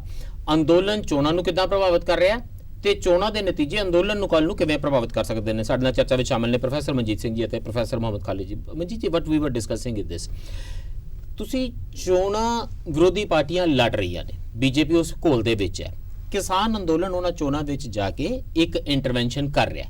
ਕਿਸਾਨ ਅੰਦੋਲਨ ਆਪਣੀ ਇੰਟਰਵੈਂਸ਼ਨ ਨੂੰ ਵਡੇਰਿਆਂ ਵੀ ਕਰ ਰਿਹਾ, ਵਾਈਡਰ ਵੀ ਕਰ ਰਿਹਾ, ਉਹ ਮੁਲਾਜ਼ਮਾਂ ਦੇ ਨਾਲ ਵੀ ਜੁੜ ਰਿਹਾ, ਉਹਦੇ 'ਚ ਹੋਰ ਬਹੁਤ ਸਾਰੀਆਂ ਮੂਵਮੈਂਟਸ ਜੁੜ ਰਹੀਆਂ ਨੇ। LIC ਦੀ ਵੱਡੀ ਸਾਰੀ ਸਟ੍ਰਾਈਕ ਹੁੰਦੀ ਹੈ, ਪੂਰੇ ਦੇਸ਼ ਦੇ ਵਿੱਚ ਬੈਂਕਾਂ ਵਾਲਿਆਂ ਦੀ ਇੱਕ ਵੱਡੀ ਹੜਤਾਲ ਰਹਿੰਦੀ ਹੈ, ਬੜਾ ਜ਼ਬਰਦਸਤ ਹੁਲਾਰਾ ਹੈ। ਦੇਸ਼ ਦੇ ਵਿੱਚ ਇੱਕ ਇਹ ਨੈਰੇਟਿਵ ਵੀ ਜਾ ਪਾਇਆ ਕਿ ਠੀਕ ਹੈ, ਇੱਕ ਕਾਰਪੋਰੇਟਾਈਜੇਸ਼ਨ ਦਾ ਸਾਡੇ ਤੇ ਇੱਕ ਗਲਬਾ ਹੈ, ਗਲੋਬਲ ਕੈਪੀਟਲ ਦੀ ਇੱਕ ਇੰਟਰਵੈਂਸ਼ਨ ਹੈ, ਦੇਸ਼ ਦੇ ਲੋਕਾਂ ਦੇ ਜਿਹੜੇ ਸੁਪਨੇ ਸੀ, ਉਹਨਾਂ ਦੇ ਰੋਜ਼ਗਾਰ, ਰੋਜ਼ੀ ਰੋਟੀ ਦੇ ਸਵਾਲ, ਇਹ ਵਡੇਰੇ ਸਵਾਲ ਬਣ ਕੇ ਉੱਭਰ ਰਹੇ ਨੇ। ਯੈਸ, ਦ ਅਦਰ ਕੁਐਸਚਨ ਵਾਸ, ਜਿਹੜਾ ਤੁਸੀਂ ਸਾਨੂੰ ਉਮਰ ਭਰ ਪੜਾਇਆ ਕਨਸਟੀਟਿਊਸ਼ਨ ਦੀ ਪਹਿਲੀ ਲਾਈਨ ਤੋਂ ਲੈ ਕੇ, ਕਿ ਤੁਸੀਂ ਲਿਬਰਟੀ ਲਈ, ਜਸਟਿਸ ਲਈ, ਇਕੁਐਲਿਟੀ ਲਈ, ਫਰੈਟਰਨਿਟੀ ਲਈ ਲੜਾਈ ਲੜਨੀ ਹੈ। ਜਿਸ ਵੇਲੇ ਉਹਨਾਂ ਸਵਾਲਾਂ ਦੀ ਗੱਲ ਆਉਂਦੀ ਹੈ, ਉਸ ਵੇਲੇ ਨੈਰੇਟਿਵ ਵੀਕ ਪੈਂਦੇ ਨੇ, ਕਿਉਂਕਿ ਪ੍ਰੈਗਮੈਟਿਕਲੀ ਉਹ ਇਸ ਵੇਲੇ ਸੂਟ ਨਹੀਂ ਕਰਦਾ। ਮੈਂ ਲੰਬਾ ਕਰਨਾ ਸਵਾਲ ਨੂੰ, ਵੈਸੇ ਤਾਂ ਮੈਂ ਬਤਾ ਰਹਾ ਹਾਂ ਥੋੜਾ ਜਿਹਾ ਸਵਾਲ ਨੂੰ ਲੰਬਿਆ ਕਰਨ ਲਈ। ਮੈਂ ਕਹਿ ਰਿਹਾ ਕਿ ਮੈਨੂੰ ਜਾਪਦਾ ਸੀ ਪ੍ਰੋਫੈਸਰ ਮਨਜੀਤ ਸਿੰਘ ਜੀ ਜਾਣ ਕੇ ਕਲਕੱਤੇ ਚੜ੍ਹ ਜਾਣਗੇ ਸਟੇਜ ਦੇ ਉੱਤੇ ਤੇ ਲੋਕਾਂ ਨੂੰ ਪੁੱਛਣਗੇ ਕਿ ਲੋਕੋ, ਦੇਸ਼ ਦੀ ਪਾਰਲੀਮੈਂਟ ਦੇਸ਼ ਦੇ ਸੰਵਿਧਾਨ ਦੇ ਖਿਲਾਫ ਫੈਸਲੇ ਕਰ ਰਹੀ ਜੇ, ਲੋਕੋ ਦੇਸ਼ ਦੀ ਸੁਪਰੀਮ ਕੋਰਟ ਦੇਸ਼ ਦੇ ਸੰਵਿਧਾਨ ਦੀਆਂ ਧੱਜੀਆਂ ਉਡਾ ਰਹੀ ਜੇ, ਲੋਕੋ ਦੇਖੋ ਜੁਡੀਸ਼ਰੀ ਦਾ ਕੀ ਹੋ ਗਿਆ, ਲੋਕੋ ਮਾਈਗ੍ਰੈਂਟ ਵਰਕਰਸ ਨਾਲ ਕੀ ਹੋ ਗਿਆ, ਸਾਡੀ ਇਕਨੋਮੀ ਨੂੰ ਛੱਡੋ, ਮੇਰੇ ਦੇਸ਼ ਦੇ ਸੁਪਨਿਆਂ ਨਾਲ ਕੀ ਹੋ ਗਿਆ, ਸਾਡੇ ਭਵਿੱਖ ਦਾ ਕੀ ਹੋ ਗਿਆ। We are not talking about this. We are saying ਇਹ ਆਰਥਿਕਤਾ ਦੇ ਕੁਝ ਮੁੱਦੇ ਨੇ ਜਿਨ੍ਹਾਂ ਤੇ ਸਾਡੇ ਇਖਤਲਾਫਾਤ ਨੇ, ਇਸ ਪਾਰਟੀ ਨੇ ਬੜੇ ਮਾੜੇ ਕਾਨੂੰਨ ਬਣਾਏ ਨੇ। ਨਹੀਂ ਇਸ ਤਰ੍ਹਾਂ ਨਹੀਂ, ਨਹੀਂ ਇਸ ਤਰ੍ਹਾਂ ਨਹੀਂ ਹੈ। ਪਹਿਲੀ ਤੇ ਗੱਲ ਆ ਕਿ ਤੁਸੀਂ ਇਹ ਦੇਖੋ ਕਿ ਆਜ਼ਾਦ ਭਾਰਤ 'ਚ ਪਹਿਲੀ ਵਾਰੀਆਂ ਕਿ ਇਲੈਕਸ਼ਨਾਂ 'ਚ ਸੰਯੁਕਤ ਕਿਸਾਨ ਮੋਰਚੇ ਦੇ ਜਿਹੜੇ ਲੀਡਰ ਆ ਉਹ ਕੱਲਾ ਇਲੈਕਸ਼ਨ ਬਾਉਂਡ ਸਟੇਟ ਵਿੱਚ ਨਹੀਂ ਜਾ ਰਹੇ। ਅੱਜ ਉੜੀਸਾ 'ਚ ਰਾਜੇਵਾਲ ਜੀ ਵੱਡਾ ਭਾਸ਼ਣ ਦੇ ਰਹੇ ਆ, ਮੱਧ ਪ੍ਰਦੇਸ਼ 'ਚ ਵੱਡੇ ਜਿਹੜੇ ਦੇ ਕੇ ਰਕੇਸ਼ ਟਕੈਤ ਭਾਸ਼ਣ ਦੇ ਕੇ ਆਏ ਆ, ਰਾਜਸਥਾਨ 'ਚ ਹੋ ਰਹੇ, ਸਾਰੇ ਦੇਸ਼ 'ਚ ਜਾ ਰਹੇ ਆ। ਇਹ ਇੱਕ ਲੋਕ ਧਾਰਾ ਚੱਲ ਰਹੀ ਹੈ। ਇੱਕ ਲੋਕਧਾਰਾ ਦੀ ਪੋਲਿਟਿਕਸ ਬਣੂਗੀ, ਇਹ ਇਹਦੇ ਚ ਕ੍ਰਿਸਟਲਾਈਜ਼ ਹੋ ਜੂਗੀ ਆਉਣ ਵਾਲੇ ਸਮੇਂ 'ਚ। ਪਰ ਅੱਜ ਸਾਨੂੰ ਪੁੱਛਿਆ ਵੀ ਜਾ ਰਿਹਾ ਬਾਰ-ਬਾਰ ਕਿ ਕੀ ਤੁਸੀਂ ਪੰਜਾਬ ਦੀਆਂ ਚੋਣਾਂ 'ਚ ਕੁਝ ਕਰੋਗੇ, ਕਿੱਦਾਂ ਹੋਊਗਾ, ਕੀ ਨਹੀਂ ਕਰੂਗਾ। ਅੱਜ ਅਸੀਂ ਬਿਲਕੁਲ ਉਹਦੇ ਤੇ ਸਾਇਲੈਂਟ ਹਾਂ, ਸਾਨੂੰ ਕੋਈ ਉਹਦੇ 'ਚ ਲੈਣਾ ਦੇਣਾ ਨਹੀਂ। ਅੱਜ ਜਿਹੜੇ ਇਹ ਖੰਭ ਖਿਲਾਰੇ ਆ ਸਾਰੇ ਇਸ ਲੋਕਧਾਰਾ ਨੇ, ਉਹ ਸਾਰੇ ਦੇਸ਼ 'ਚ ਇੱਕ ਕਿਸਾਨਾਂ ਵੱਲੋਂ ਵੱਡਾ ਮੈਸੇਜ ਤੇ ਜਿਹਦੇ ਨਾਲ ਹੋਰ ਸਾਰੇ ਪ੍ਰੋਫੈਸਰ ਕਿਸਾਨਾਂ ਨਾਲ ਜੁੜ ਰਹੇ, ਇਹ ਨਹੀਂ ਕਿ ਪ੍ਰੋਫੈਸਰਾਂ ਨਾਲ ਕਿਸਾਨ ਜੁੜੇ ਮਤਲਬ ਜਿਹੜੀ ਉਹਨਾਂ ਦੀ ਲੀਡਰਸ਼ਿਪ ਮੰਨ ਕੇ ਸਾਰਾ। ਇਸ ਲਈ ਇੱਕ ਤੇ ਇਹ ਪੋਲਿਟਿਕਸ, ਦੂਜੀ ਜਿਹੜੀ ਤੁਹਾਡੀ ਰੀਜਨਲ ਪਾਰਟੀਆਂ ਦੀ ਹੈ ਉਹ ਡਿਪਾਰਚਰ ਨਹੀਂ ਹੈ, ਉਹ ਇੱਕ ਡਿਫੈਂਸਿਵ ਪੋਲਿਟਿਕਸ, ਜਿਵੇਂ ਮੈਂ ਪਹਿਲਾਂ ਵੀ ਕਹਿਣਾ, ਉਹ ਇਹ ਹੈ ਕਿ ਪਹਿਲਾਂ ਐਸ ਨੂੰ ਜਿਹੜੀ ਏਕੀਕਰਨ ਦਾ ਦੇਸ਼ ਦੇ ਵਿੱਚ ਟੋਟਲ ਸੱਤਾ ਦਾ ਕੇਂਦਰੀਕਰਨ ਬਾਕੀ ਸਾਰਿਆਂ ਨੂੰ ਦਰਕਨਾਰ ਕਰਕੇ ਸ਼ੁਰੂ ਹੋ ਗਿਆ, ਔਰ ਉਹਦੇ ਲਈ ਜਿਹੜੀ ਖਾਸ ਕਰਕੇ ਉਹਨਾਂ ਦੀ ਪਰਨੀਸ਼ੀਅਸ ਪੋਲਿਟਿਕਸ, ਜਿਹਦੇ ਵਿੱਚ ਹਿੰਦੂ ਮੁਸਲਿਮ ਦਾ ਸਵਾਲ ਕਰਨਾ, ਘੱਟ ਗਿਣਤੀਆਂ ਦਾ ਕਰਨਾ, ਜਾਤਾਂ ਦਾ ਕਰਨਾ, ਗਊ ਲੈ ਕੇ ਆਉਣਾ, ਇਹ ਸਾਰੇ ਸਵਾਲਾਂ ਦੇ ਉੱਤੇ ਇਹਨਾਂ ਸਮਾਜ ਦੀ ਸਿਵਲ ਸੁਸਾਇਟੀ ਨੂੰ ਕਮਜ਼ੋਰ ਕਰ ਦੇਣਾ ਕਿ ਉਹ ਕਿਸੇ ਜੋਗੇ ਨਾ ਰਹਿ ਜਾਣ। ਇਸ ਲਈ ਉਸ ਨੂੰ ਚੈੱਕ ਕਿਵੇਂ ਕਰਨਾ, ਉਹਦੇ 'ਚ ਅਸੀਂ ਰੀਜਨਲ ਪਾਰਟੀਆਂ ਦਾ ਵੀ, ਜਾਣੀ ਅਸੀਂ ਉਹਨਾਂ ਦਾ ਨਾਂ ਨਹੀਂ ਕਿਸੇ ਨੂੰ ਲਿਆ, ਅਸੀਂ ਉਹਨਾਂ ਨੂੰ ਕਿਹਾ ਕਿ ਤੂੰ ਰੀਜਨਲ ਪਾਰਟੀ ਹੋਵੇ ਜਾਂ ਕੋਈ ਵੀ ਹੋਰ ABC ਕਾਲਾ ਚੋਰ ਹੋਵੇ, ਉਹਨੂੰ ਜਿਤਾਉਣਾ ਚਾਹੀਦਾ। ਮੇਰਾ ਤਾਂ ਇੰਨਾ ਹੀ ਕਹਿਣਾ ਹੈ ਕਿ ਤੁਸੀਂ ਇਹ ਤੁਸੀਂ ਇਹ ਕਹਿ ਲਓ ਕਿ 2 ਸਟੈਪ ਇਹ ਸਾਰੀ ਸਟ੍ਰੈਟਜੀ ਹੈ। ਇੱਕ ਹੈ ਕਿ ਅਲਟੀਮੇਟ ਤੁਹਾਡਾ ਡ੍ਰੀਮ ਨੈਰੇਟਿਵ ਕੀ ਹੁੰਦਾ? ਦੇਖੋ ਇਦਾਂ ਹੈਗਾ, ਰੀਅਲ ਡ੍ਰੀਮ ਨੈਰੇਟਿਵ ਕੀ ਹੁੰਦਾ? ਇਹ ਜਿਹੜੀ ਹੈਗੀ ਹੈ, ਇਹ ਪੋਲੀਟੀਕਲੀ ਕੋਈ ਵਾਈਜ਼ ਸਟੈਪ ਨਹੀਂ ਹੈ ਕਿ ਤੁਸੀਂ ਇਹ ਕਹੋ ਕਿ ਇਹਨੂੰ ਨਾ ਵੋਟ ਪਾਓ, ਬਾਕੀ ਕਿਹਨੂੰ ਮਰਜ਼ੀ ਪਾ ਦਿਓ। ਇਟ ਮੀਨਸ ਕਿ you are not giving a message. ਇਹਦਾ ਮਤਲਬ ਤੁਸੀਂ ਮੈਸੇਜ ਨਹੀਂ ਦੇ ਰਹੇ ਹੋ। ਮੈਂ ਜਿਹੜੀ ਗੱਲ ਕਹਿ ਰਿਹਾ ਕਿ ਜਿਸ ਵੇਲੇ ਤੁਸੀਂ ਕਹਿ ਰਹੇ ਹੋ ਵੀ ਇਹਨੂੰ ਵੋਟ ਨਾ ਪਾਓ, ਕਿਉਂ ਨਾ ਪਾਓ, ਉਹਦਾ ਇੱਕ ਕਾਊਂਟਰ ਨੈਰੇਟਿਵ ਜਿਹੜਾ ਹੈਗਾ ਉਹ ਵੋਟਰ ਦੇ ਸਾਹਮਣੇ ਰੱਖਣਾ ਪਏਗਾ। Maybe it is a strategy, ਇਹ ਵੀ ਤਾਂ ਇੱਕ ਸਟ੍ਰੈਟਜੀ ਹੈ। ਜੇ ਮੈਂ ਤੁਹਾਨੂੰ ਕਹਿੰਦਾ ਫਲਾਣੇ ਨੂੰ ਵੋਟ ਨਾ ਪਾਓ, ਮੈਂ ਚਾਹਨਾ ਕਿ ਜਗ੍ਹਾ ਗੱਲਾਂ ਹੋਣ ਕਿ ਇਹਨੂੰ ਵੋਟ ਕਿਉਂ ਨਹੀਂ ਪਾਣੀ। ਮੈਂ ਤੁਹਾਨੂੰ ਦੱਸਦਾ ਜੀ ਕਿ ਮੁਸਲਿਮਸ ਨੇ ਇਹੀ ਗੱਲ ਕੀਤੀ ਇੱਕ ਕੁਝ ਇਲੈਕਸ਼ਨਾਂ ਦੇ ਵਿੱਚ। ਉਹ ਕਹਿੰਦੇ ਜੀ ਅਸੀਂ BJP ਨੂੰ ਵੋਟ ਪਾਉਣੀ, ਬਾਕੀ ਕਿਹਨੂੰ ਮਰਜ਼ੀ ਪਾ ਦਿਓ, ਸਟ੍ਰੈਟੇਜਿਕ ਵੋਟਿੰਗ ਇਹਨੂੰ ਆਪਾਂ ਕਹਿੰਦੇ ਆ। ਕੀ ਹੋਇਆ?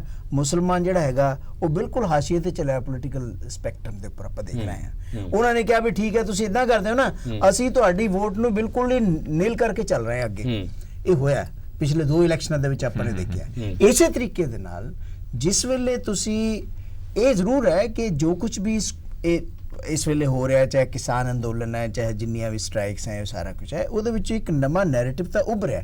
ਉਹ ਕੀ ਹੈ ਕਿ ਪਿਛਲੇ ਇਲੈਕਸ਼ਨਾਂ ਦੇ ਵਿੱਚ ਜਿਹੜੀ ਡਿਵਿਸਿਵ ਪੋਲਿਟਿਕਸ ਜਿਹੜੀ ਸੀਗੀ, ਹਿੰਦੂ ਮੁਸਲਿਮ ਪੋਲਿਟਿਕਸ, ਰਿਲੀਜਨ ਦੀ ਪੋਲਿਟਿਕਸ, ਵੀ ਇਹੀ ਪੋਲਿਟਿਕਸ ਨਹੀਂ ਹੈ, ਬਲਕਿ ਪੋਲਿਟਿਕਸ ਤਾਂ ਹੈ। ਹੋਰ ਜਿਹੜਾ ਨੈਰੇਟਿਵ ਉੱਭਰ ਕੇ ਅਗਰ ਸਾਹਮਣੇ ਆਉਂਦਾ ਹੈ ਤਾਂ ਉਹ ਦੇਸ਼ ਵਾਸਤੇ ਔਰ ਸੰਵਿਧਾਨ ਨੂੰ ਬਚਾਉਣ ਵਾਸਤੇ ਬਹੁਤ ਅੱਛਾ ਹੋਏਗਾ। ਲੇਕਿਨ ਇਹ ਆਉਣ ਵਾਲੇ ਦਿਨਾਂ 'ਚ ਪਤਾ ਚੱਲੇਗਾ ਕਿ electorate they have another problem. ਉਹਨਾਂ ਦੀ ਪ੍ਰੋਬਲਮ ਇਹ ਹੈ ਕਿ ਜਿਹੜਾ ਨੈਰੇਟਿਵ ਉਹ ਸਿੰਘੂ ਬਾਰਡਰ ਗਾਜ਼ੀਪੁਰ ਦੀ ਸਟੇਜ ਦੇ ਉੱਤੇ ਕ੍ਰੀਏਟ ਕਰ ਦਿੰਦੇ ਨੇ, ਉਹਨੂੰ ਆਪੋਜੀਸ਼ਨ ਪੋਲੀਟੀਕਲ ਪਾਰਟੀਆਂ ਦੇ ਉੱਤੇ ਕਿਵੇਂ ਫੋਰਸ ਕੀਤਾ ਜਾਵੇ, ਉਹਨਾਂ ਨੂੰ ਕਿਵੇਂ ਪੁਸ਼ ਕੀਤਾ ਜਾਵੇ ਕਿ ਉਹ ਉਸ ਨੈਰੇਟਿਵ ਨੂੰ ਪਿਕ ਅਪ ਕਰਨ ਤੇ ਲੜਾਈ ਸੋਸ਼ਲ ਜਸਟਿਸ ਦੀ, ਇਕੁਇਟੀ ਦੀ ਲੜਾਈ ਬਣਾਉਣ।